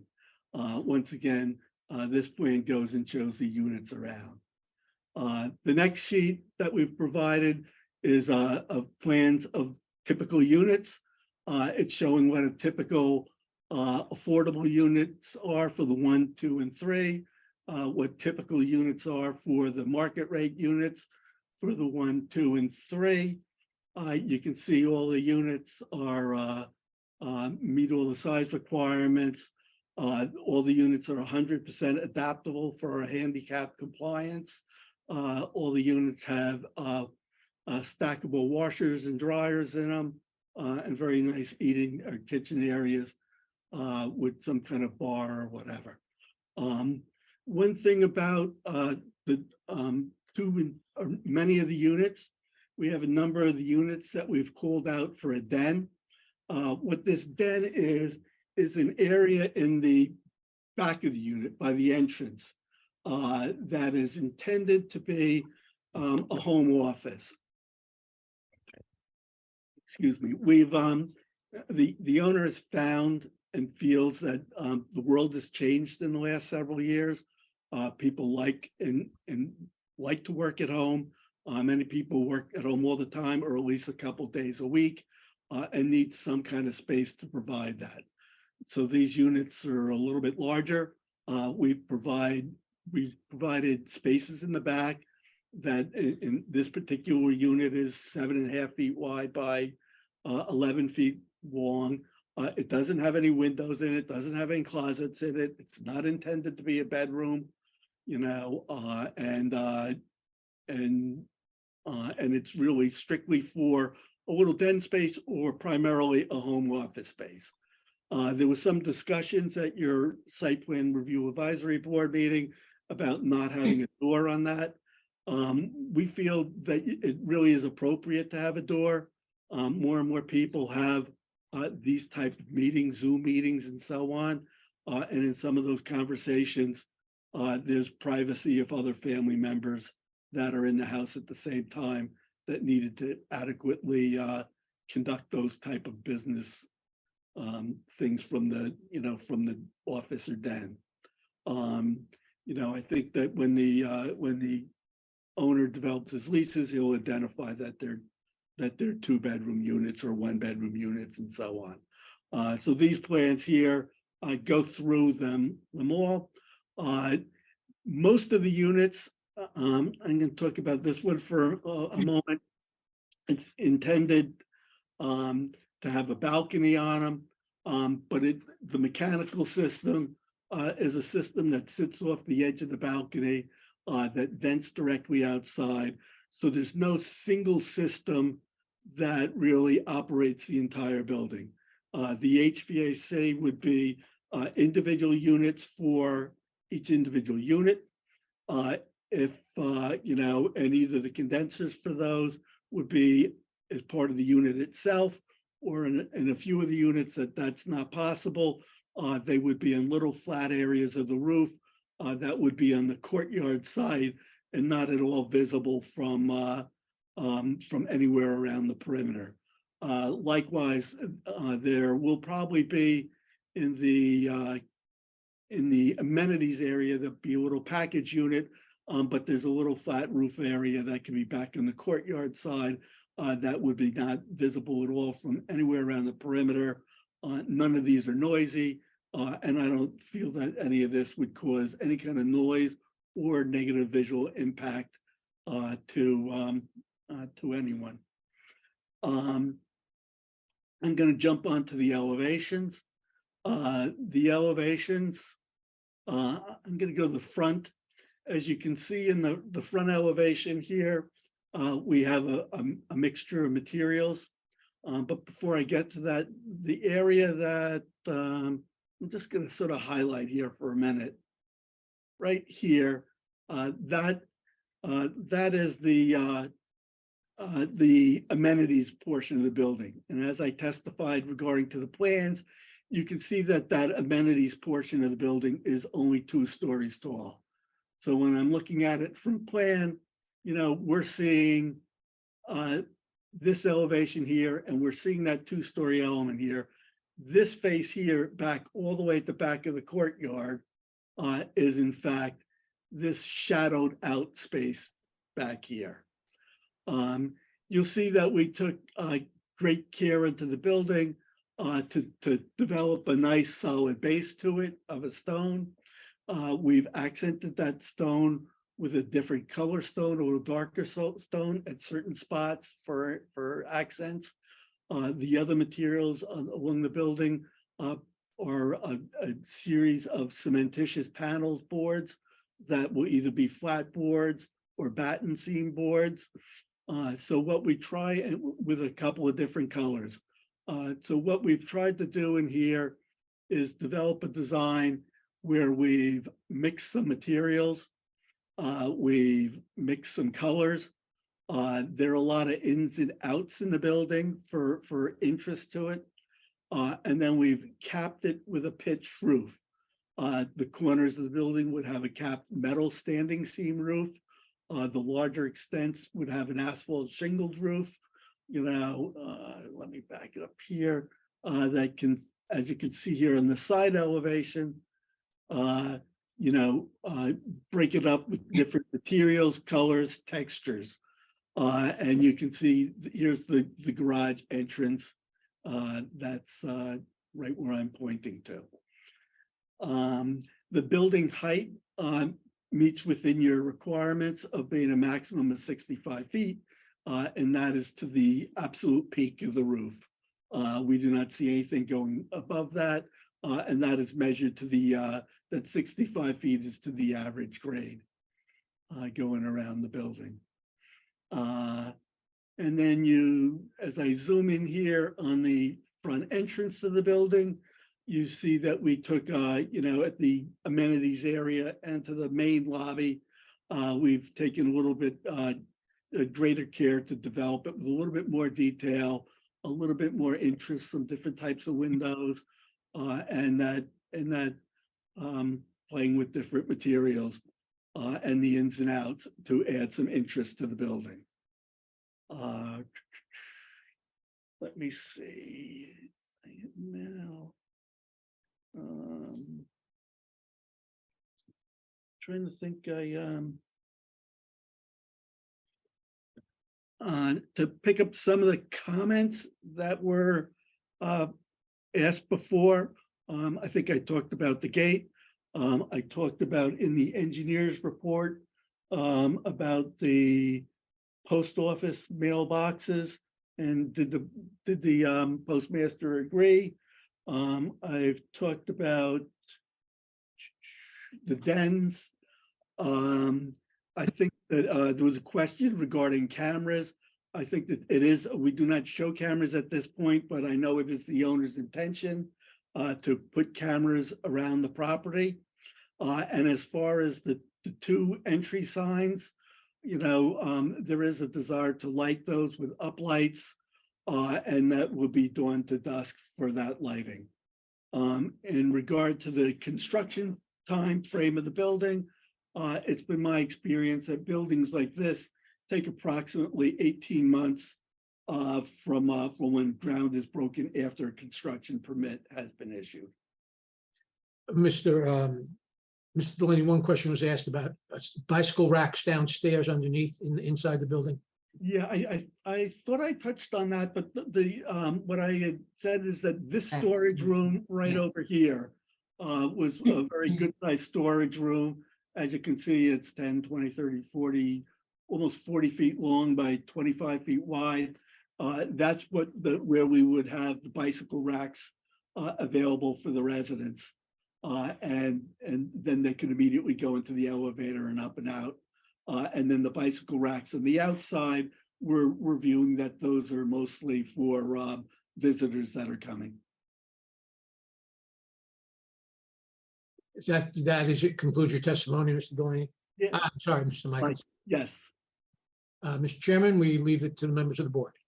Mr. Michaels, will you testify that the colors and materials that you show in your rendering design will be the colors and materials used in the final product? I think they're going to be very, the intent is to do this color scheme. I think the actual sample hasn't been picked at this time, but this is the color scheme that we are intending to use. Okay, so you will present samples as a condition to our planner as part of the finished product. I think that we would be happy to do that once it's developed and we're ready to do that. Great. Would you also agree to place a white or light or reflective roof to decrease the heat island effect? That's really not, I would argue that that's not appropriate for this building. And the reason I'm going to say that to you, as you can see, the majority of our roofs are sloped and shingled roofs. And I'm not sure that that would be appropriate. What I would say is the one area that we really have essentially a flat roof is this interior courtyard in here, which is likely to be pavers, okay, or it's going to be some landscaped areas. So I would be happy to go and look at lighter covered pavers in that area. And I think that the landscaping that gets put in there would also help to decrease the heat island effect. Okay. I think the other limited areas that we have flat roofs, I think there's going to be a little flat roof over here in the back of the amenities portion, and then maybe in a couple of corners. We would have no objection to doing a white roof in those portions. Okay.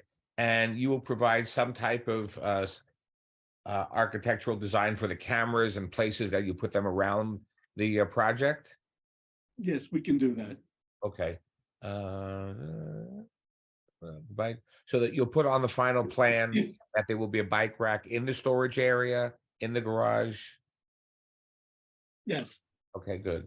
And you'll describe the uplighting not to interfere with anything on the roadway for the sign that's on Pleasant Valley Way especially, and all the information will be on the final site plan. That would not be a problem. Okay, good. Okay. And Mayor McCartney, do you have any questions for Mr. Michael about his testimony? Thank you, Chairman. Mr. Michael, I do have a question. Your building design looks so similar to Brighton Gardens toward the front of your building. Was that intentional? I think we didn't specifically copy it, but we were aware contextually what was in the area. So it's not intended to mimic it.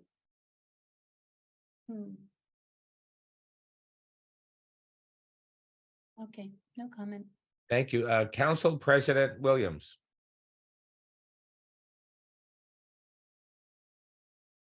Thank you, Mr. Chairman. I have no questions at this time, but thank you so much for your presentation. Thank you.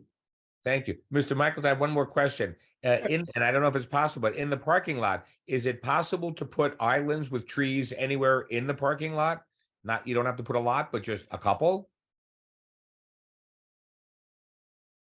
I would defer that to the engineer, have him speak to it, to make sure that it doesn't obstruct with any of the drainage.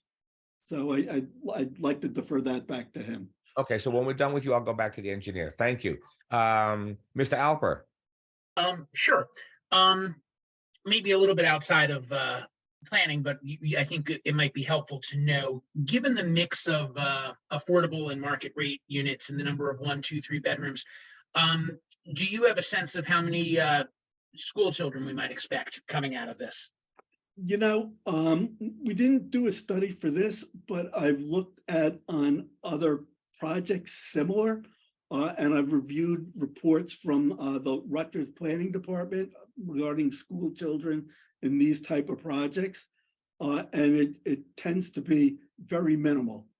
You know, my sense is that it might skew a little bit with the 3 bedrooms and the affordable. But generally what we found in these type of projects, you know, in this area, that it's very minimal school children impact. Okay, I wouldn't want to pin you to a number, but if you had to guess, is there within a dozen or so, do you think you could pick a number? I would say less than a dozen, but you know, the numbers that I've seen in the past are, and I haven't done the analysis for this and the analysis with the affordable mix on it, but the numbers that I've seen in the past out of that Rutgers study was astronomically low. It was surprising. Yeah, I've done some numbers myself, and I think a lot depends on what the income rate expectation is for the market rate unit owners. Although I think their latest Rutgers is from 2018 at this point, so I think their income levels may need some updating anyway. I think that's all I have for you. Thank you. Thank you, Mr. Alper. Mr. Guarino. No questions at this time, Mr. Chairman. Thank you. Mrs. Moraldo. Thank you, Mr. Guarino. Yeah, Mr. Michaels, we're talking about the building itself. Let's talk fire protection, fire suppression. Start with the basement, or the parking area, I should say. The What kind entire of suppression? the entire building will be fire suppressed to what they call NFPA 13. In these type of buildings, you can do it 2 ways. There's an NFPA 13, there's a 13R. 13R saves lives. NFPA 13 saves buildings and lives. It's a much more intense fire suppression system. This building would be fully suppressed to that higher level, the NFPA 13 system, including the garage. The garage I would expect to have a dry sprinkler system. And what I mean by that is that the sprinkler system is charged with compressed air that's holding the sprinkler heads from going off. The way sprinklers work, there's a sprinkler head and they have what I call a fusible link in them, that when you reach a certain temperature, that fusible link melts and the sprinkler head goes off. Normally in a building, in a wet system, there's water behind it and immediately sprays. What happens in a dry system, there's compressed air behind it, and as soon as that air is released, that releases the full flow of water. And that's how all these garages are designed. Well, sir, I want to first of all commend you, because that's probably the best explanation that I've ever received from anybody during these applications. And just for the record, I'm the former fire chief, so I appreciate your knowledge of this. So thank you very much. Was I accurate? You're pretty darn close. Thank you very much. You get an A. Thank let's talk about the alarm systems then. Yes. So it's going to be NFPA also, NFPA, smoke, carbon, so on and so forth. Yep. So pull stations, all that stuff. Fully compliant, yes. Okay. And then regarding the standpipes, is there going to be any standpipes in there with staircases, things of that nature? Yes. Okay. And they're going to have accessible, supplies on the outside of the property, or is it attached to the building or away from the building? I think we would do it, generally we'd do it sort of close to the entrance of the building with the Siamese, and I guess we would ultimately work with your fire department on what kind of attachment they want. There's And Mr. Chairman, I would think for the record, because we have many places that do that kind of Siamese connections, they swear they're not going to put plants and everything else in front of the Siamese, but then they become aesthetically unpleasing after a while, and somebody plops a bush in front of them. Can we just make sure that in perpetuity they don't get blocked, please? Yes. It would be great. Okay. You mentioned a flat roof. How do we get up there? They're really going to be very, very limited flat roofs. So I would have some kind of access from the stair up there through, probably through the attic roof to get to it. That entirely hasn't been designed at this point because it's on the inside and it's going to wait till the mechanicals are done. My sense is that I'd be minimizing the amount of flat roofs. Okay, and you did say staircase, correct? Not a ladder. It's not the intention to do a ladder. Right. I'm big on those, so let's just make sure that doesn't happen. The pitch roofs. There's no mechanicals up top. We're not gonna need a reason to have access to the pitch roofs other than aerial ladders and things of that nature. Not that I'm intending at this time, no. Okay. I asked a question earlier. Getting into the parking garage, bollards, protections, things of that nature. How are you going to protect the entranceways from people crashing into them? Quite frankly, I think I'm zooming into it. I think it's wide enough. I mean that we've oversized the opening to be beyond what that driveway entrance is, so that there's, the wall is another 3 feet to the side of that. So I don't, with the curb and it being set back, I don't really see that being as a problem. Okay, elevators, big enough, large enough, emergency medical? Yep. They all conform to be able to, they'll all be minimum 3,500 pound cabs. There might be one or two that are a little bit bigger, and those are stretcher compliant. Okay. Mr. Chairman, I think I've asked a lot of that so far. Thank you very much, Mr. Michaels. I appreciate it. Thank you, Mr. Smeraldo. Mr. Jensen.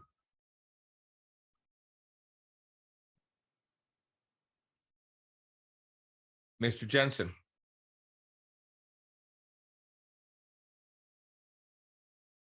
Okay, we'll go to Mr. Cardoza and see if Mr. Jensen comes back. Mr. Cardoza. Yeah, thank you, Mr. Chairman. Thank you, Mr. Michaels, for your presentation. I have no questions at this time. Thank you. Thank you. Mr. Jensen. Okay, Mr. Greigel. Yes, thank you, Mr. Chairman. Just this is one question to clarify comment on the signage lighting. I believe you said from dawn to dusk. I assume that you meant dusk to dawn? Yeah, sorry about that. I figured as I got much. carried away. I was thinking 3 things ahead of time. I mean, today that may have come in handy today with the conditions outside, not generally. The other thing is more, I guess, a comment or clarification for the board with regard to the parking lot trees. The question that came up from the public as well as the chairman. The requirement again is 1 for every 10 spaces. We could talk to the engineer about this as well, but the perimeter, they are permitted to be provided within the lot or on the perimeter. That's how the ordinance is written.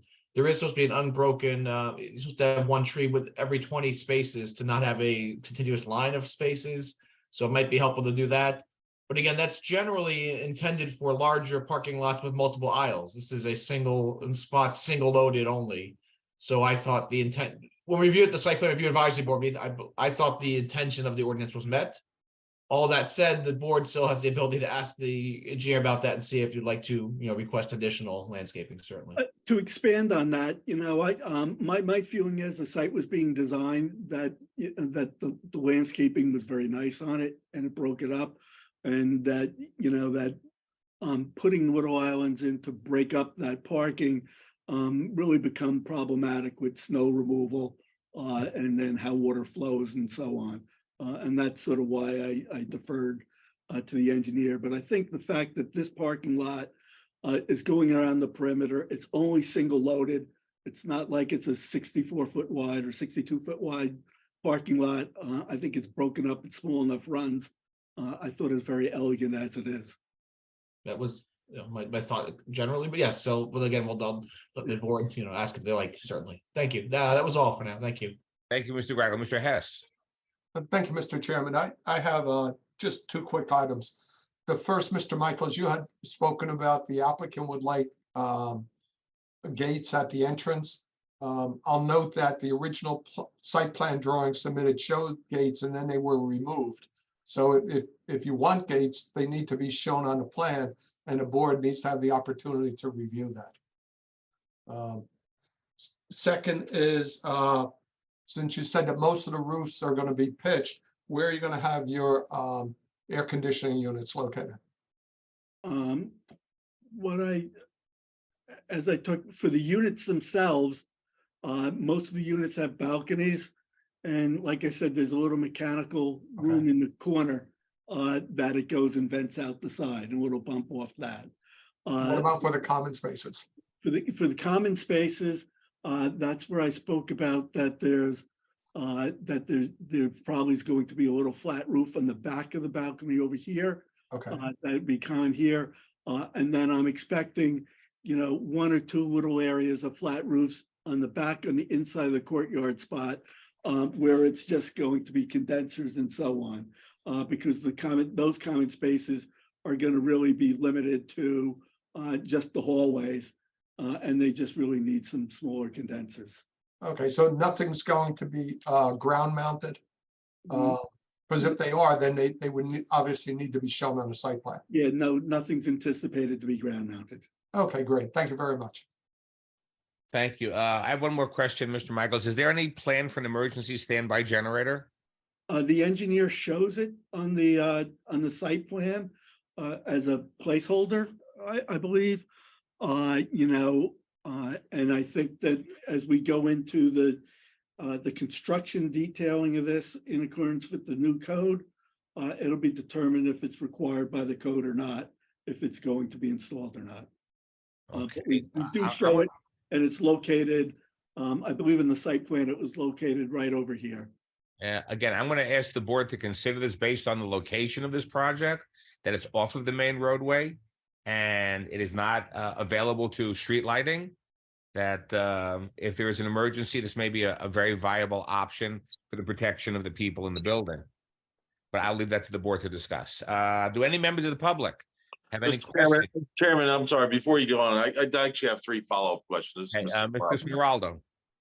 First of all, Mr. Hess brought up about the gates. My one thing I want to put on record, if those gates, how are we going to get emergency access into those gates, and how would you handle that if we do approve them? That's something that needs to be considered, because if those gates are closed, we got to get in, whether it be police, fire, EMS, whatever. Somebody has to get in there. So we need to make sure that that is considered. And I don't know if you can, Mr. Michaels, can answer that at this time or not. I think I don't have an answer for that this time. I'm sure that we can work that out with the fire department and fire subcode official, having it either they have in fobs, or we can have a Knox box right at each of those gates that would allow access to it. Okay.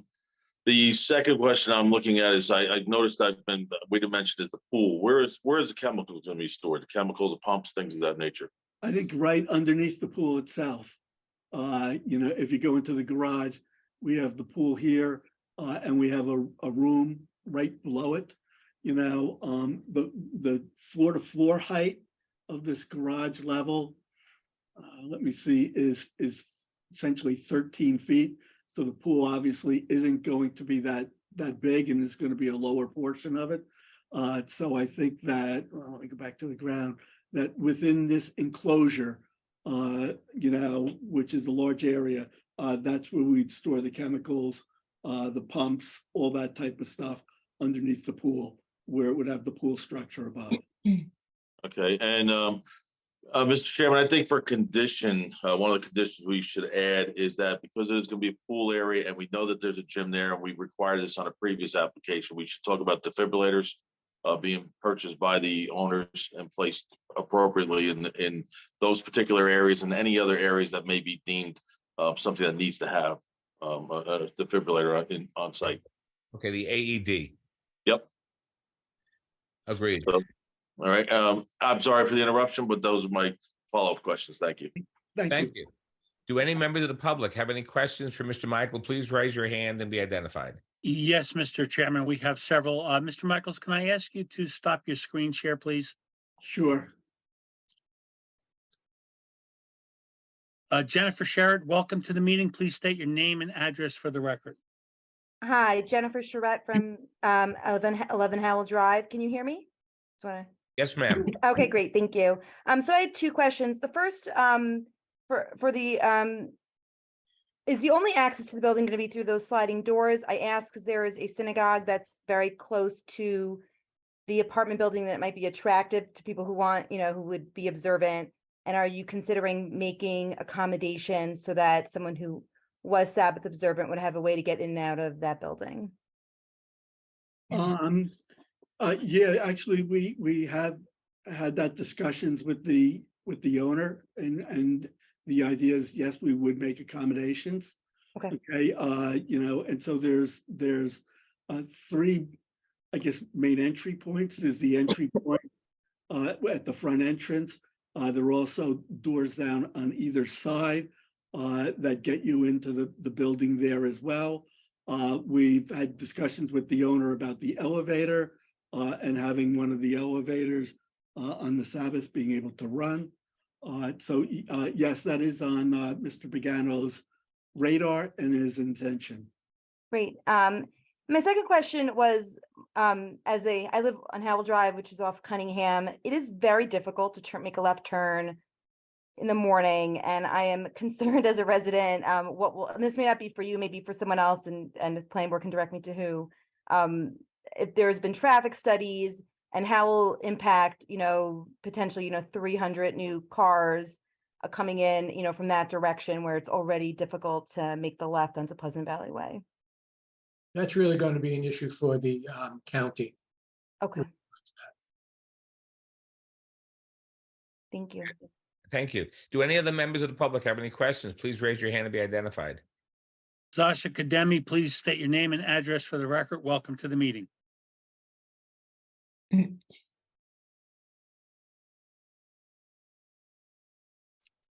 Zasha Kademi, can you hear us? Please state your name and address for the record. Hi, my name is Zasa Academy, 4 Dawes Avenue. Can you hear me? Yes. Okay, perfect.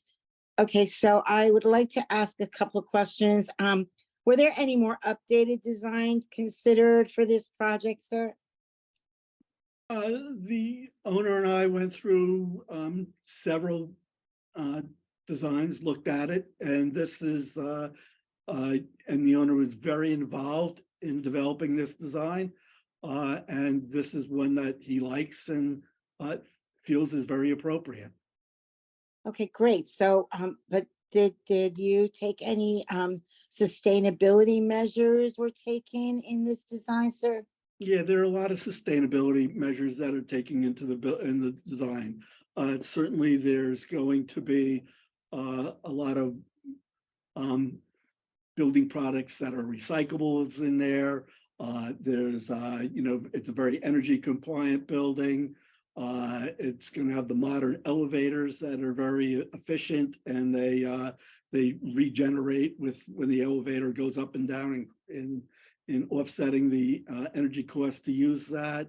There is the Energy Star appliances that are in the building. There's features of materials that give off, don't outgas. You know, a lot of the things that are the principles that are in the green building design are really incorporated into this building. So how much further would you have to go to get LEED certification in your design? We have not done that analysis. I would be really curious as to the answer because it sounds like you did a lot of work already. Did you say you're going to have electric stoves, sir? I don't think we've picked the stove set. I think I said we're gonna have Energy Star appliances. I don't think we've picked the particular appliances yet. Oh, because as you know, natural gas is very polluting, even though I love cooking on it. Please So, ask a yes, question. my last question, sir. Have you considered solar panels either on the roof or on the parking lot, which would actually mitigate your need for snow removal? We've talked about solar panels on the roof. I think it's on the owner's agenda to go and look at that a little bit more closely as we do the construction documents on the building. But that is one of the items that as we develop the construction drawings for the building that we were going to review more closely. Great. Will you be bringing up the idea of parking solar panels in the parking lot to the owner, sir? I think you just did. Okay. Thank you so much. Thank you. Do any of the members of the public have any question for Mr. Michaels on his testimony? Please raise your hand and be identified. Joyce Rudin, welcome to the meeting. Please state your name and address for the record. Hi, good evening again. Joyce Rudin, Woodland Avenue. Have a couple questions for you. First, I wanted to follow up on a prior member of the public's question. On the issue of a traffic study or lack of traffic study, you said that's an issue for the county. Will the county be testifying? I think the attorney said that. I think the traffic is out of my area of expertise. You know. I thought that you answered that's an issue. For Well, the county. Ms. Rudin, I answered it and I said at the traffic, if there's a need for a traffic study that might very well have to be addressed by the county because this board, it's totally within the confines of the ordinance, the traffic study isn't necessary from this planning perspective. Okay, I call that to the attention of this board. This is a very busy road. A traffic study should be necessary on this. I would like to request that you pull up the plan and show us exactly where the affordable units are going to be located. Sure. Go back to sharing my screen. I'm going to go to a typical floor. Okay, there's a 1-bedroom right here. There are two bedrooms right there. There's a 3-bedroom right there. Another 3-bedroom right there.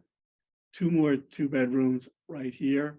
And those stack 4 high. Okay, so of those units, how many of those units have balconies?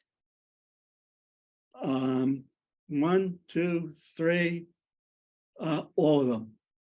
Okay, so all of the affordable units will have balconies. In the design we have right now, yes. Okay, can you discuss the amenities that will be in the market rate apartments? What amenities do you plan to have? And are they exactly the same amenities in the affordable units? Yeah, I think that generally the full amenity package within the units hasn't been designed, but the general features of the washer dryers, the kitchen appliances, and so on. At this point, we haven't picked finishes on it, so we have not. That's sort of an interior design level discussion, and we have not. I just want to know if the amenities will be identical from the market rate to the affordable units, and will the finishes in the units be identical?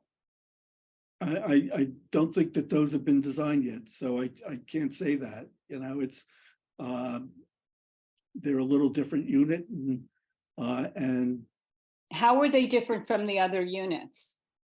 we have not designed the interior finishes of the units yet. So, so we've designed the typical unit plans, and I can show you a typical unit plan. Like, for instance, here's a typical, take a typical 3-bedroom apartment, affordable unit. Okay. It's got a kitchen, it's got a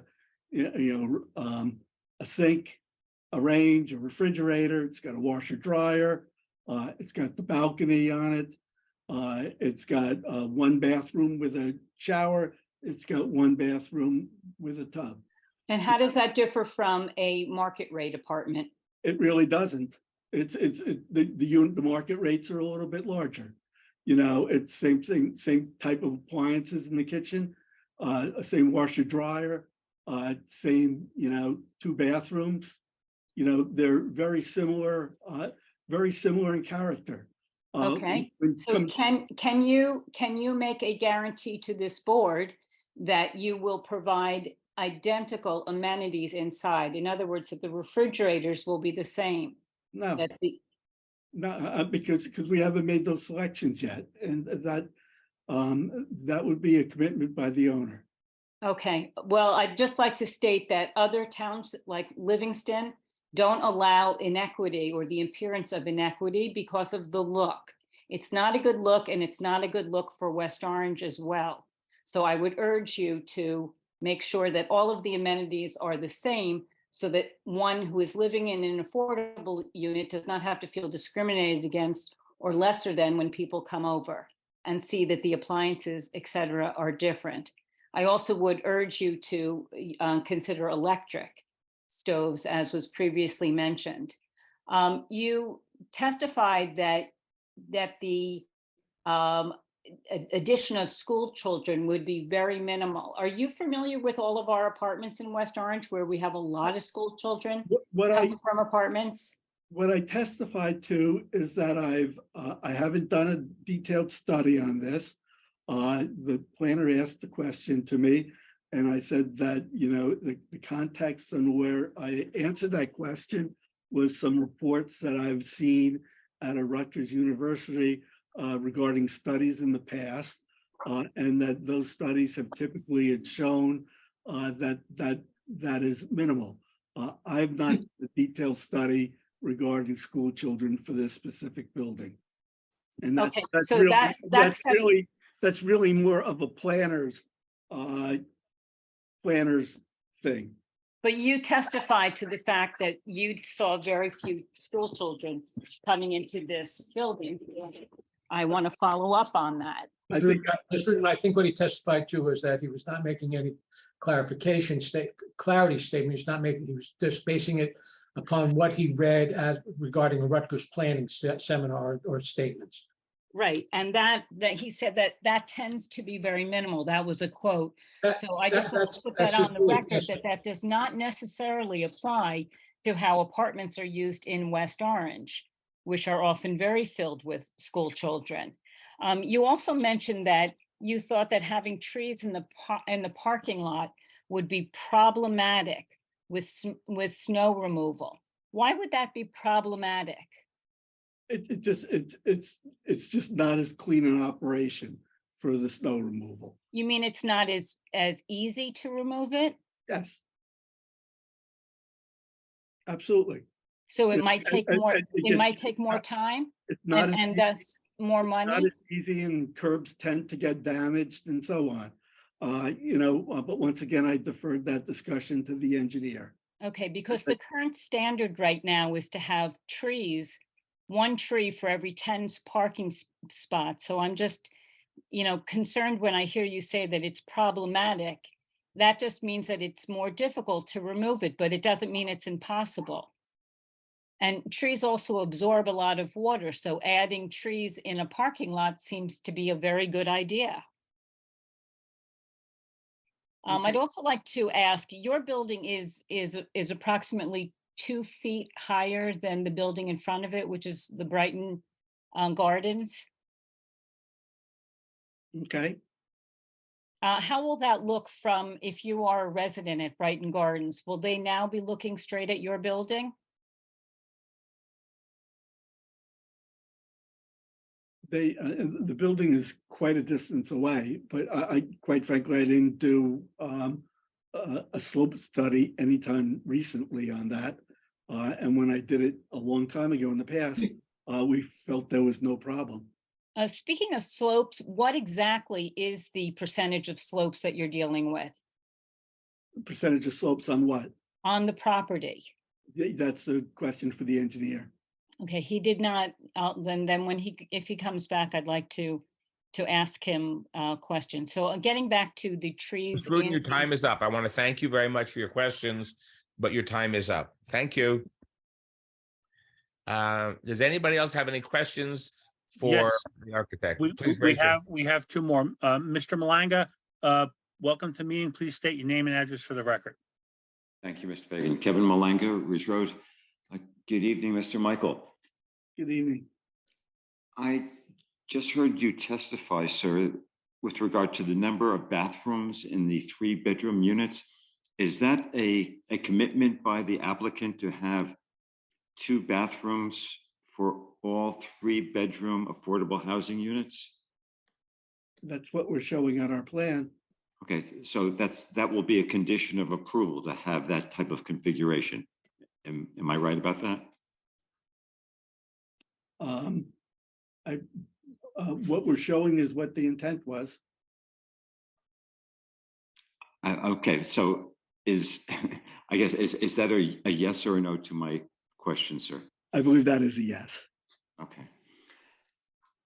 With respect to the parking lot, what type of material will be used to pave the parking lot? Will it be asphalt? Will it be concrete? Once again, that's a question for the civil engineer. All right, so you don't know if cool pavement technology will be used for the parking lot? I would defer that to him. He detailed it and showed it. I wouldn't want to answer inaccurately. Okay, thank you. I have no other questions, Mr. Michael. Thank you, Mr. Malanga. Do any other members of the public have any questions for Mr. Michaels? Jack Dean, welcome to the meeting. Please state your name and address for the record. Yes, thank you, Jack Dean, Bromley Drive. Mr. Chairman, just 2 questions that are basically extending, I think, previous comments. Could a rendering be prepared to show the view of this building as would be experienced from Pleasant Valley Way? There is the sort of sloping down to the valley of the river and then coming back up, and the Brighton Gardens building in front of it. But it's not really clear what someone would see from Pleasant Valley Way. So I think that might be helpful. My second area is regarding the affordable units. It's terrific these are being added as a necessary feature of the building. One is, I guess, I would assume that also that all of the tenants of the affordable units would have equal access to all of the common amenities of the building, the pool and the music rooms and so forth. So I hope that would be the case. And then the second would be, I did notice a difference on the placement of the mechanical units in the affordable units versus the market rate units. It appeared to, at least my eye, that the market rate units had the mechanicals sort of exterior to the building off of their balconies. And it appeared that the affordable units had the mechanicals inside the units. Could that be explained, or would that be Yeah, it's sort of dependent on the unit design and where the unit falls within the building. There are also market rate building units that have them exterior to it. So they're both going to operate the same way. They're going to both be the same efficiency. So I really didn't feel that there's a benefit one way or the other than not needing to require rooftop.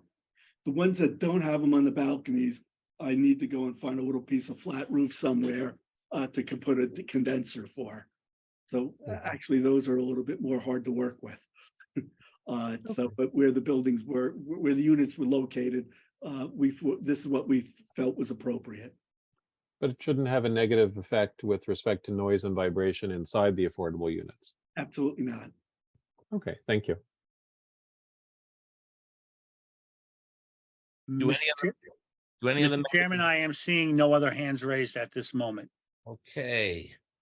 So one question that I have for the architect, which you testified about types of appliances with relation to Ms. Rudin, I believe. Can you say, and I'll leave this to the architect and the applicant, can you say that all the appliances will be materially similar to each other for the market rate and the affordable housing units? And as far as cool pavement technology, I agree with Mr. Malanga that the board should take that up as a condition, because that will decrease 80 to 95% of the heat island effect of the parking lot. And there's going to be a big macadam around that project. And we'll talk about that. Okay, other than that, I have no other questions. I think on the appliances, I can say yes, they will be materially similar. Okay. Thank you. And as far as for the fire department, I would recommend a knockbox and a key fob, so they have both opportunities. We'll certainly work with the fire department to meet their needs. Perfect. Thank you. And that's all the questions I have, sir. Thank you very much. I appreciate your testimony. Mr. Chairman, that's all we have this evening. That's our application. Okay, do you want to make a sum up or? I'll submit. This is it's late hour. No reason to. It's a pretty straightforward application. It is permitted. There are no variances needed. It's basically nothing more than a site plan application. And I believe that we've met all the requisite requirements. Okay, thank you. Do any members of the public have any comments about this application? Please raise your hand and be identified. Mr. Chairman, there are no hands raised. Outstanding. Oh, I'm sorry, Mr. Chairman. One came in late. Come right on. Come right down. Zasha Kademi, welcome to the meeting. Please state your name and address for the record. Yes, Zas Academy, 4 Dawes Avenue. Yes, my concerns are this. My concerns are, can you hear me? Yes, Yes. go right ahead, ma'am. Okay, my concerns are several. The sewer study wasn't done, and our sewers are already at capacity. That's well known. Traffic study wasn't done, and it's going to be very tough spot since there's only one entrance and exit and probably no left turn. And the most thing I'm concerned about is we're with 2 and 3 bedroom units, that there would be very few children. I don't know. I'm concerned that our schools are also at capacity, and no one seems to want to address the fact that what are we going to do to accommodate all these new children? So these are my concerns, and in short, and in summation. So thank you. Thank you very much. Do any other members of the public have any comments? Kevin Please. Malanga, welcome to the meeting. Please state your name and address for the record. Thank you again, Mr. Fagan. Kevin Malanga, Ridge Road. Mr. Chairman, members of the board, I would like to support the chairman's comment with regard to the electrified vehicle charging stations. I feel it's important that all the charging stations be installed upon completion of the project. They should not be staged. 8% of new car sales in New Jersey are electric vehicles, and that can only grow year by year. As the chairman properly pointed out, there could be, an explosion of sales of electric vehicles, and this project will be cut short. So I urge the board to consider requiring all electrified charging stations be constructed upon completion of the building itself. Thank you. Thank you, Mr. Malanga. Do any other members of the public have any comments about this application? Please raise your hand and be identified. Joyce Rudin, please state your name and address for the record. Welcome to the meeting. Joyce Rudin, Woodland Avenue.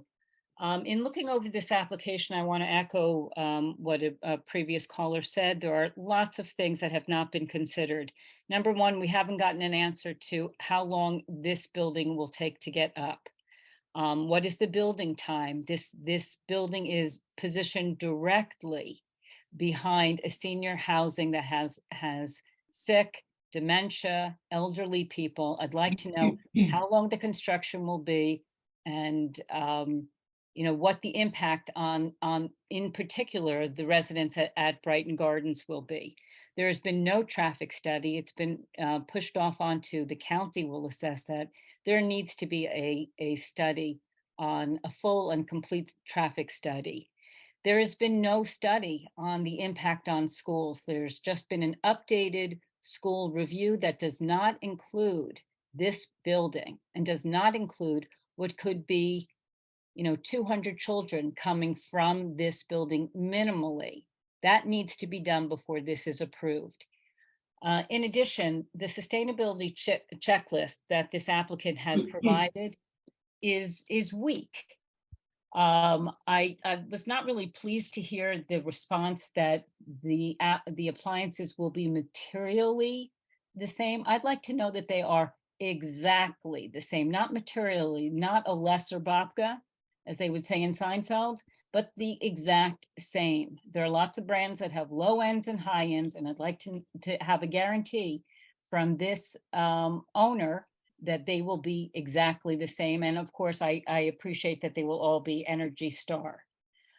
This is designed by a LEED certified planner. Why are we not getting LEED certification for a building? That is part of our sustainability checklist, which never seems to be applied. I'd also like to echo that there really should be solar paneling on this project. It says in the sustainability checklist that the owner will investigate the feasibility. The feasibility is there and it should be done. There should be trees planted in the parking lot, and there should be other plantings in and around the pool to reduce a heat island effect just on the interior courtyard. So all in all, to sum up, we have no building time, we don't have a traffic study, and we don't have an impact on how this will affect our schools. Thank you very much.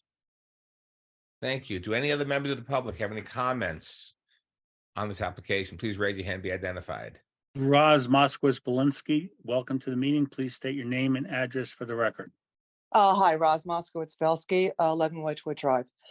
As a frequent flyer on Pleasant Valley Way, I would also like to see a traffic report with the ingress, with particularly, as Mr. Lee, our resident said, he's on Mayfair, taking a left-hand turn onto four lanes. It's an arterial highway, Pleasant Valley Way, and those cars get a green light on Woodland Avenue and they go. So I'm concerned about that traffic pattern, and I would like to see a traffic report as well. Also, it was mentioned that one would have to cross, of course, Pleasant Valley Way to get to a sidewalk to walk to Verona Park or to walk south on Pleasant Valley Ways. This might indicate a pedestrian crossing here in the future. I'm concerned about people crossing to get to a sidewalk to go to a park. Unfortunately, don't have a sidewalk on that side of Pleasant Valley Way. This is something that we should all be considering in the future. But I am concerned about people crossing 4 lanes of traffic to get to a sidewalk. And that's all I have. Thank you. Thank you. Do any other members of the public have any comments about this application? Please raise your hand and be identified. Mr. Chairman, there are no hands raised at this moment. Okay, at this time, I want to close public comment. Thank you. Okay, I'd like to go through the board and you can make your comments. I'll make mine first. As soon as I find my comments, I'll make them. I would like the applicant to consider solar panels on some or all of the project and report back to the Director of Planning. I would like to see the parking lot pavement, cool pavement technology that's going to reflect 80 to 90% of solar heat. It's also going to probably decrease the need to redo the parking lot more often and decrease the heat that's generated around the plantings. I would like all the plantings to be native trees and bushes. I would like, again, I don't know that it's and I realize that other towns may do other things, but I would put the terminology again, and this is up for the board, that the appliances be materially similar as opposed to exactly similar. So because of supply chain issues, it may not be feasible to do the entire building with exactly the same appliances. Over time, as we see in these stores around us, sometimes you can get exactly the same thing, and sometimes you can't get exactly the same thing. So we have to be reasonable. I think the term materially similar is going to be the best that we can ask for. What else? As far as the traffic study, I understand everybody's concerns, but the access to the roadway is really the county and not the township planning board. So I leave that to the county.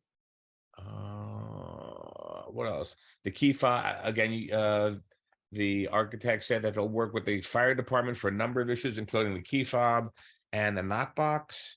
We'll have to get exactly the specifications of the uplighting for the signs from dusk until dawn. The bicycle racks will be placed on the final architectural plans in the storage center. All of the storage materials for the pool will be placed on the architectural plans. The applicant will try and decrease the heat island effect around the pool by adding new plantings and working with the pavers. And I think I've had my piece. So let's go through Mayor McCartney. Thank you again, Chairman. I think the question came up about the sewer system, and I wanted to ask Mr. Hess if you can address that concern that was raised. Yes, we've asked them to evaluate the existing capacity of the pump station, which they've agreed to do. And if upgrades are required, they're going to have to address it at that time. Okay, thank you. And Chairman, I agree with all the points that you just made to add to this resolution. But I had a question about this timeline with the county. How does the traffic work if we do move forward with this application, and then do we have to wait for the county to weigh in first? I think they have to go to the county after we approve it and present the application, and then the county will decide if there is a need for a traffic study, at which time any member of the public can go back to the public hearing the county has and voice the same concerns. Because that is a very wide stretch, Pleasant Valley Way. I would be just as concerned for people who are not going to walk down to Woodland Avenue just across the street at that light. So hopefully there's some type of crosswalk or beacon, something that would, as what we did on Main Street, maybe can happen on Pleasant Valley Way. So one of the things, Mayor, and I'll defer to our board attorney, if the board so feels, we can send a letter from the planning board to the county saying that we highly recommend, based on the number of units, a traffic study be conducted by the county. We will send that independently of the application. Again, if the board feels that is reasonable and our board attorney feels that it is appropriate. And adding the consideration for a crosswalk at that point, yes, however many feet away from the traffic light, whatever their regulations are. Yes. I think that will voice the concerns of the public that we've heard tonight, and ask the county whose roadway it is to consider all those things. That's absolutely correct. You can do that. Now, you can also do it in terms of as a condition that the resolution be forwarded to the county planning board. Along with the letter? Along with the letter, so that they can see, the whole gist of what the board reviewed, and the concerns, which would be embodied in the resolution, where members of the board brought it, questioned the fact that there's no sidewalks on that side of Pleasant Valley Way. And that kind of thing will end up in the resolution in terms of facts that were developed from the application. Okay, we'll put that as a condition for the board to discuss. Thank you. Thank you. Council President Williams. Thank you, Mr. Chairman. I just wanted to make a few comments in regard to some of the conditions that we've discussed, some of the recommendations from the public, as well as from the board to consider as we deliberate on the approval of this application. So first, I just wanted to go back and reiterate my concerns regarding the appliances in the affordable units versus the market rate units. I would absolutely like to see the same appliances in both types of units. I do think it's extremely important, although we do have our affordability component COA obligation. I think what is most important is that those who may need additional support to live do not feel that they are in an environment that is less than. What we do understand about the diversity in housing is that when there are no visible differences, it is uplifting, motivating to those who may need that additional support. And actually, at the end result, oftentimes encourages them to aspire to achieve more, do more, be more, and have better success in achieving the American dream and equity and equality. So I would like to see that as the board considers consideration, that there be no discrepancy or difference in the appliances that are in all of the units. I think they should absolutely be the same. Secondly, as it refers to trees in the parking lot, again, just going back to the ordinance that we have on record, understanding that it is one row, as was indicated by our planning board attorney or planning board, Mr. Greigel. Certainly he gave explanation as to why this application meets the ordinance requirements, and I think that that is satisfactory.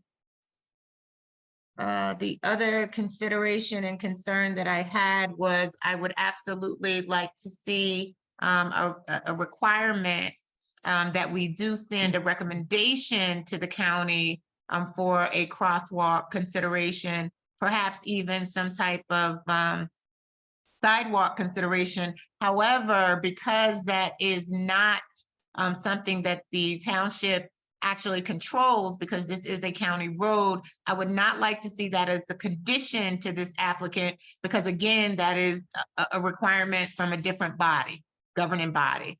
So I would not like to see that impede the progress if approved for this applicant. I would like it to certainly be noted, something that we consider, but for it not to be a condition for them to proceed and move forward. That's all I have, Mr. Chairman. Thank you so much for your consideration.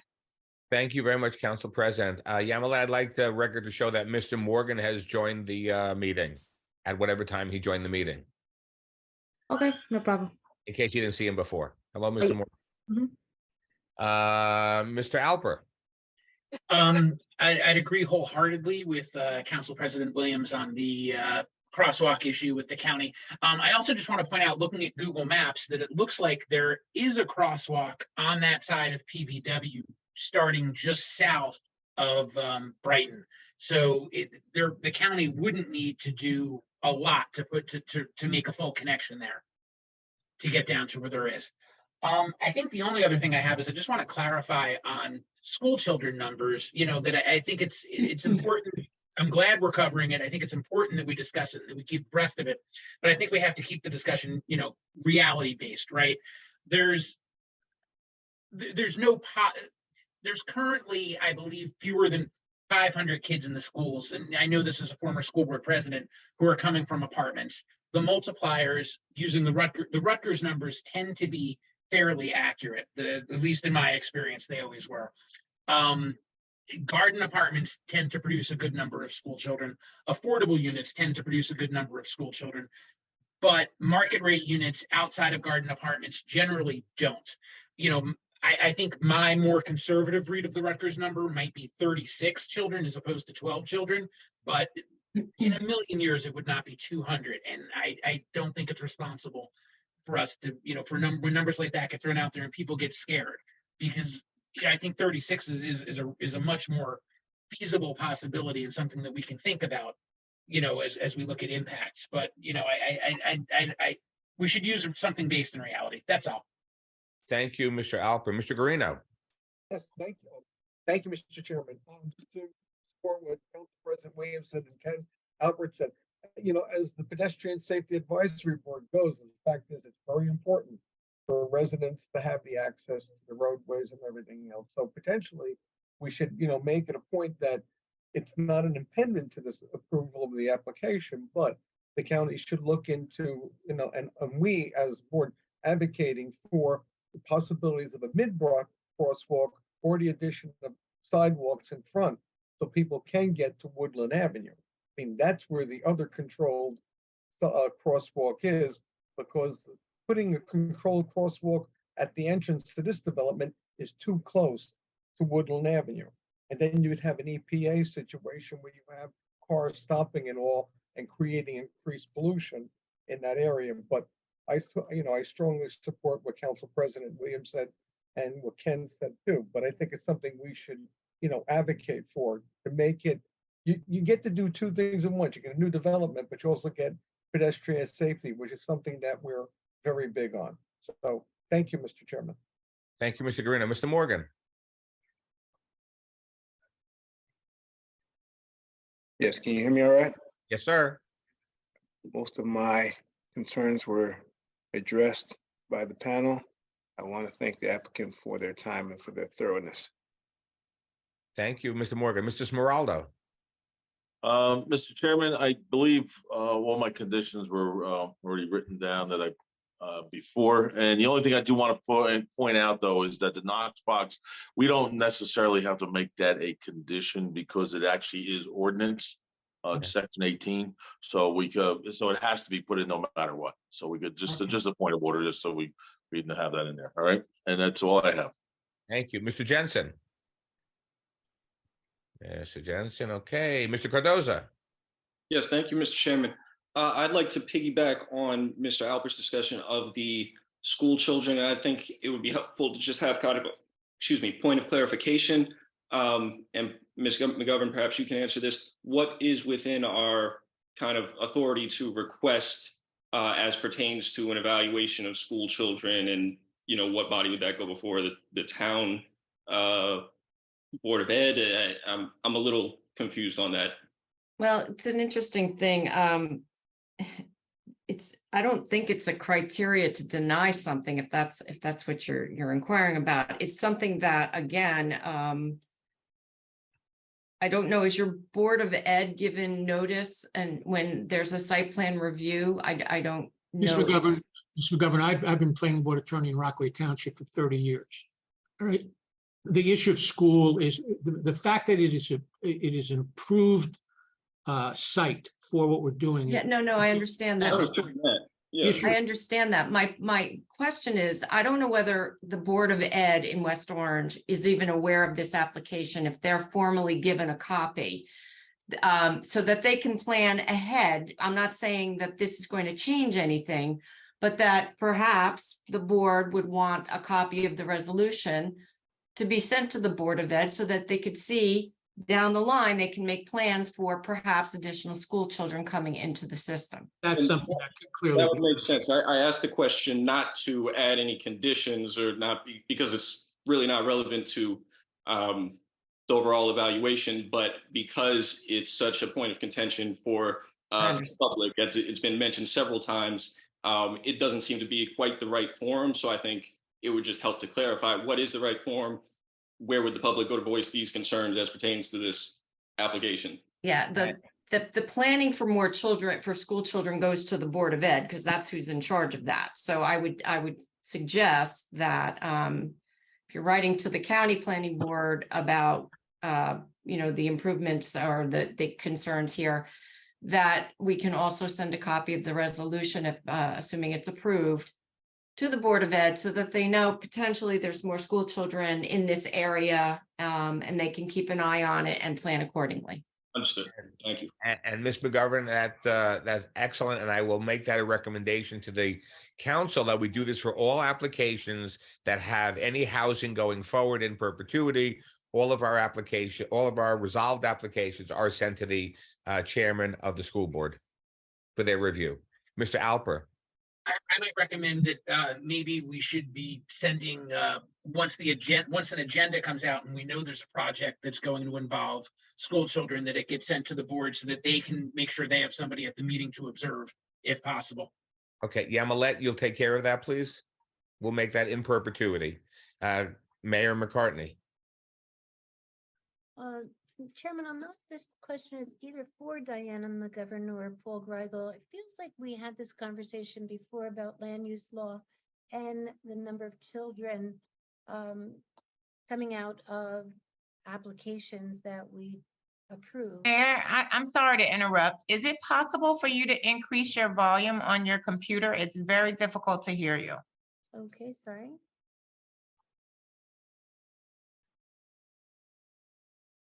The question was, is there a law or provision where the planning board cannot use the number of children coming out of an application to determine an application? Yes. Right. We cannot use the children. We cannot use the number of children. I mean, it's certainly a consideration that we do have to take into consideration, but I felt like that there was some type of statute that prohibited us from. That's what the master plan is for, that you do every year. You look at the master plan, you look at where you're planning, what your housing components are and how that's going to impact our community. Right. Okay, good. Thank you. And you've already given permission for this site to be used for residential, so that's already taken care of. Yes. Okay. Mr. Greigel or Mr. Hess, do you have any other comments or conditions that you'd recommend? Oh, we do have 3 waivers we have to review and grant or not before we before we vote on the conditions of the application. The first waiver was for lighting. Mr. Greigel or Mr. Hess, do you have any comments? I have no objection to the waiver. Okay. The 2-foot difference, in my opinion, is de minimis. I agree. So based on Mr. Hess's agreement that the 2-foot, and it was testified that will be a backing that will prevent lighting from splashing to the neighbors, I recommend we approve that waiver. Do any members of the board disagree? Seeing none, I will say that the board has agreed to that waiver. There was 2 other waivers, as I recall. Environmental impact statements, 1. I'm sorry? Environmental impact statement. Could you say that again? It's environmental impact statement. Environmental impact statement. The DEP has taken care of that, as I recall. That's correct. Okay, Mr. Greigel, Mr. Hess, do you agree? Yes, and yet, I'm sorry, John. Okay, I was just going to say I agree, and this is a previously disturbed site, so I don't think an environmental impact statement would be necessary. agreed. So based on the testimony and the understanding that it was a site that was demised, that it is rubble, and it was treated as an environmentally unfriendly site. Now it's friendly. I agree. We should wait unless any member of the board has a votes no. I would say the board votes yes, and we can waive that. And there was a copy of the cleanup certification from the DEP or whatever agency was involved should be submitted to the board. Yes, we had that as a condition earlier. Thank you, Mr. Hess. And there was one other waiver that was requested. I think it had to do with the tree removal permit. It was for staging plans, since this is The staging plans. So, and Ms. Rudin, we did have testimony from the architect, contrary to what you may have heard, that it was going to take approximately 18 months to do the project. So having said that, and understanding that this project is going to be continuous, unless I misunderstood something, that the staging really doesn't exist. It's not applicable. It's not applicable in this case. Mr. Hess or Mr. Greigel, do you disagree? Nope. Not at all.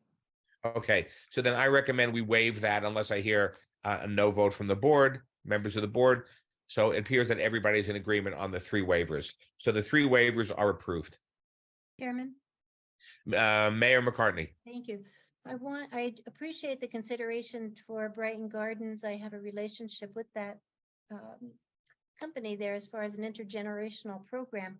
But just last Friday, I did a hard hat tour. Their interior is totally under construction. So as much as I appreciate the concern that some of the speakers had about the construction phases, it's going on internally there as we speak. And I also believe that it gives the people there something to look at that's going on in the neighborhood. And it is an upgrade to the neighborhood that will benefit them in the long run also. So to that end, Ms. McGovern, I know it's a long list. Can you review? Yes. Oh, one more thing. I'm sorry. The emergency standby generator, I'm going to recommend to the board that we make that a condition of the application. I would like to see the emergency standby generator based on this being way off of the roadway. If there is a blackout, total power outage, they're going to need some type of lighting system and heat and or hot water to maintain themselves in that location. It'll be better than having them move out down the roadway up into the street. Right, I can go through the list of conditions as they came up. Okay. They will abide by the May 31st to 2023 HES report, will comply with those items. The details for the bridge approved by the DEP, which are a pre-manufactured bridge, with the exception of that, because that has to be supplied after it gets drawn up and installed. And that the applicant will work with the engineer on the pump house capacity to ensure that it's adequate.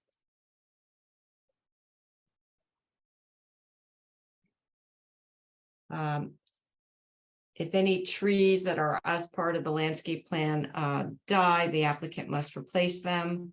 The property owner will maintain the driveway up to the Pleasant Valley Way. The DEP approval letter will be supplied to the building department.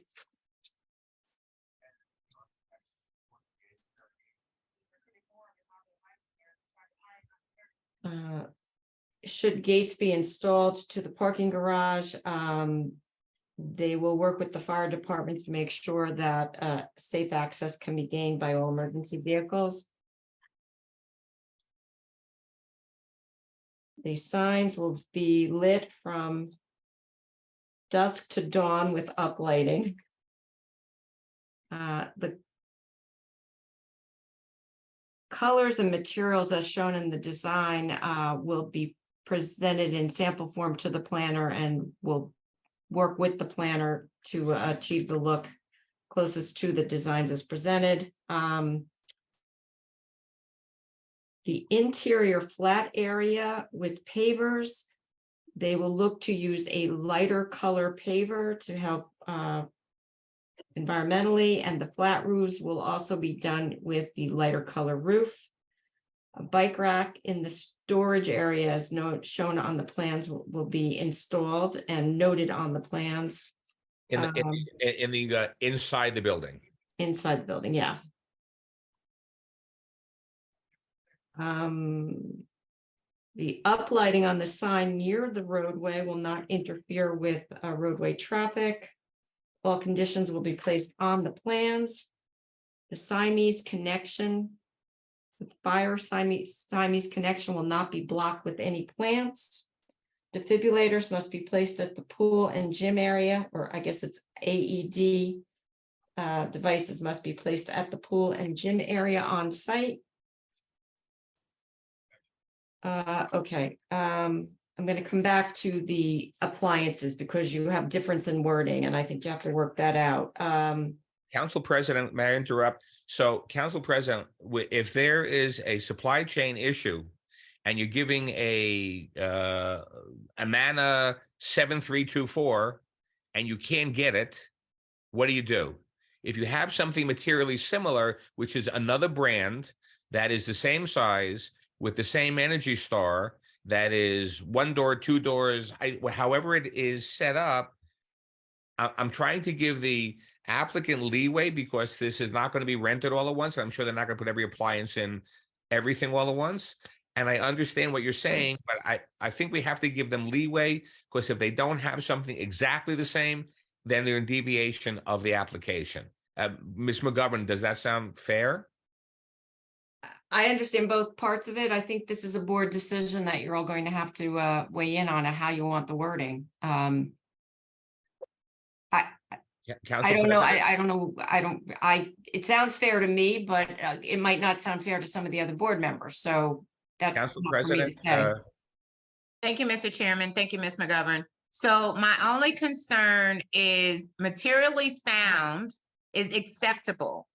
My concern is the distinction between the affordable units and the market rate units. I do not want there to be a permitted distinction in using a lesser than item for one of your affordable units. So I'm okay with materially same, but just not differentiating between which units are which. Agreed. I will support that. I support that 100%. So if you rent 10 units and buy appliances for 10 units, it has to be the same appliances purchased in that package, whether it's affordable or not. And it could be materially similar, but different brands that were purchased for the first 10 units because those brands are not available anymore. Does that make sense? Yeah, and I think I'm going to work with the language on the condition. I think I understand it. It's such that if you're able to buy 50 stoves by Maytag and 50 stoves by Whirlpool,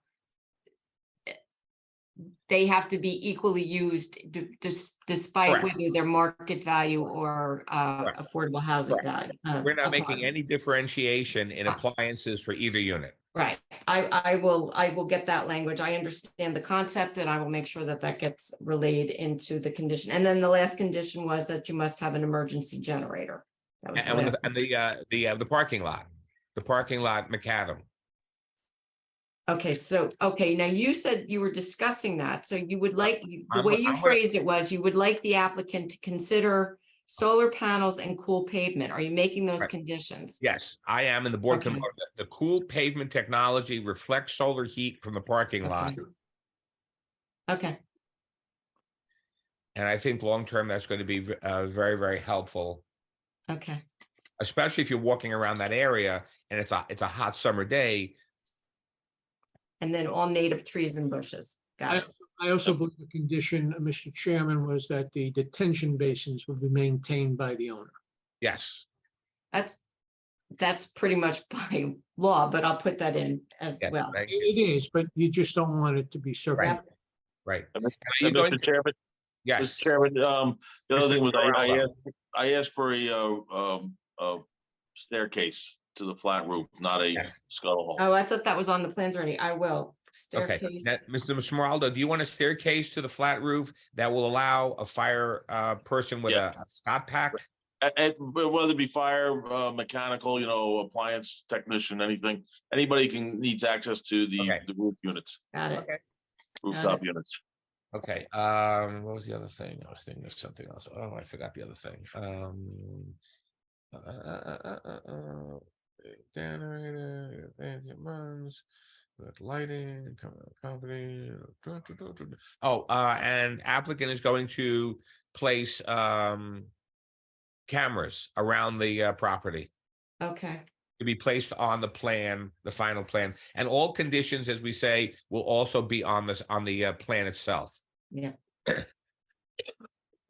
And the letter will be sent. All this will be sent to the county planning board, and we recommend to the county planning board that a traffic study be done. Right. For safety, health, and welfare reasons. Right. So is that in a letter or you want that as a condition? That's in a letter and a condition. And the condition. Okay. So when we send everything to the county, they can read that. It's not a condition of the application that will have a just emphasizing that the county consider it. Yes, they consider it. Got it. Yeah.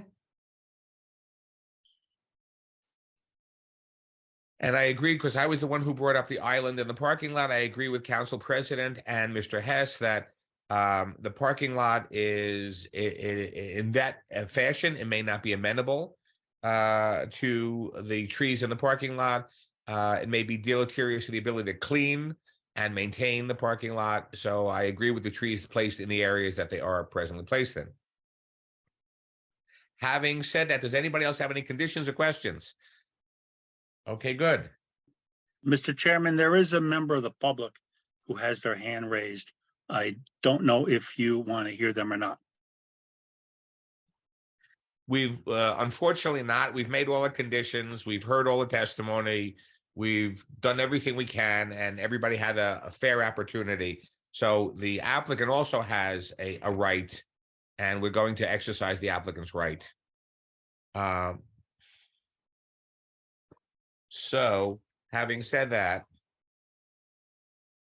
I make a motion that we approve PB 23-04 Redwood LLC, 200 Pleasant Valley Way, Block 151, Lot 33, Zone IHO-2, with all the conditions noted. Do I have a second? Second. Mr. Cardoza seconds. Yamilet on the application. Mr. Alpert, Yes. Mr. Guarino, Yes. Mr. Morgan, Yes. Mrs. Moraldo, Yes. Mr. Jensen, Mr. Jensen, I don't think he's still, oh yeah, he is. still on, but Mr. Cardoza, Yes. Council President Williams, Yes. Mayor McCartney, Yes. Chairman Bagoff, Absolutely, yes. just Mr. Jensen, Mr. Jensen, can you let us know that you're here? he probably step away from the, Okay, okay. motion passes. Thank you very much. Nobody leave the board on our side. We have to decide, can everybody come June 21st, June 28th, and July 19th for special meetings? Is there anybody that cannot be here on Zoom? Mr. Chairman, June 21st is my 37th wedding anniversary, and I'm going to be away. If I want to remain married, I will not be here. Okay. Chairman, Chairman Bagoff, for the 21st, I do have a quorum. The one Perfect. that they did say no was Mr. Guarino. Mr. Right. Smiraldo, of course, and I don't know about Mr. Morgan, though. Okay, so I'll be here on the 28th. Who will be available on the 28th? I will, Mr. Chairman. Okay. Mr. Cardoza, Mr. Morgan, Mr. Alper, Council President, Mayor. Okay, so it looks like we're gonna have a quorum. So Mr. Greigel, Mr. Hess, you'll just have to see if you have somebody in your firm if you personally are not available. Yes, unfortunately, all three of those nights I have previously scheduled Okay. meetings. The 21st, I Okay. have someone that can be there if you go Okay. forward that night. Thank you. Check on the other two. I'm in the same position, but I'll have somebody cover the meeting. That's no problem. Thank you. And guys, for July 19th, who can be at the tentative special meeting July 19th? 1, 2, 3, 4, 5. We got a quorum. Okay, cool beans. So, and just remember, the next regular planning board meeting is July 5th, the day after July 4th at 7:30 p.m. via Zoom. I want to thank everybody for your attention this evening. It was a good application. We heard a lot of good stuff from the public. We've addressed it the best way we can. And I want to thank you very much for your attention. Motion to adjourn. Second the So motion. moved. Aye. Mr. Cardoza seconds. All in favor? Aye. Aye, the eyes are above the nose. Have a wonderful evening. Have a great July and safe July 4th. Thank you very much. Thank you. I See you in 2 weeks. Good night, everybody. Good night, everyone.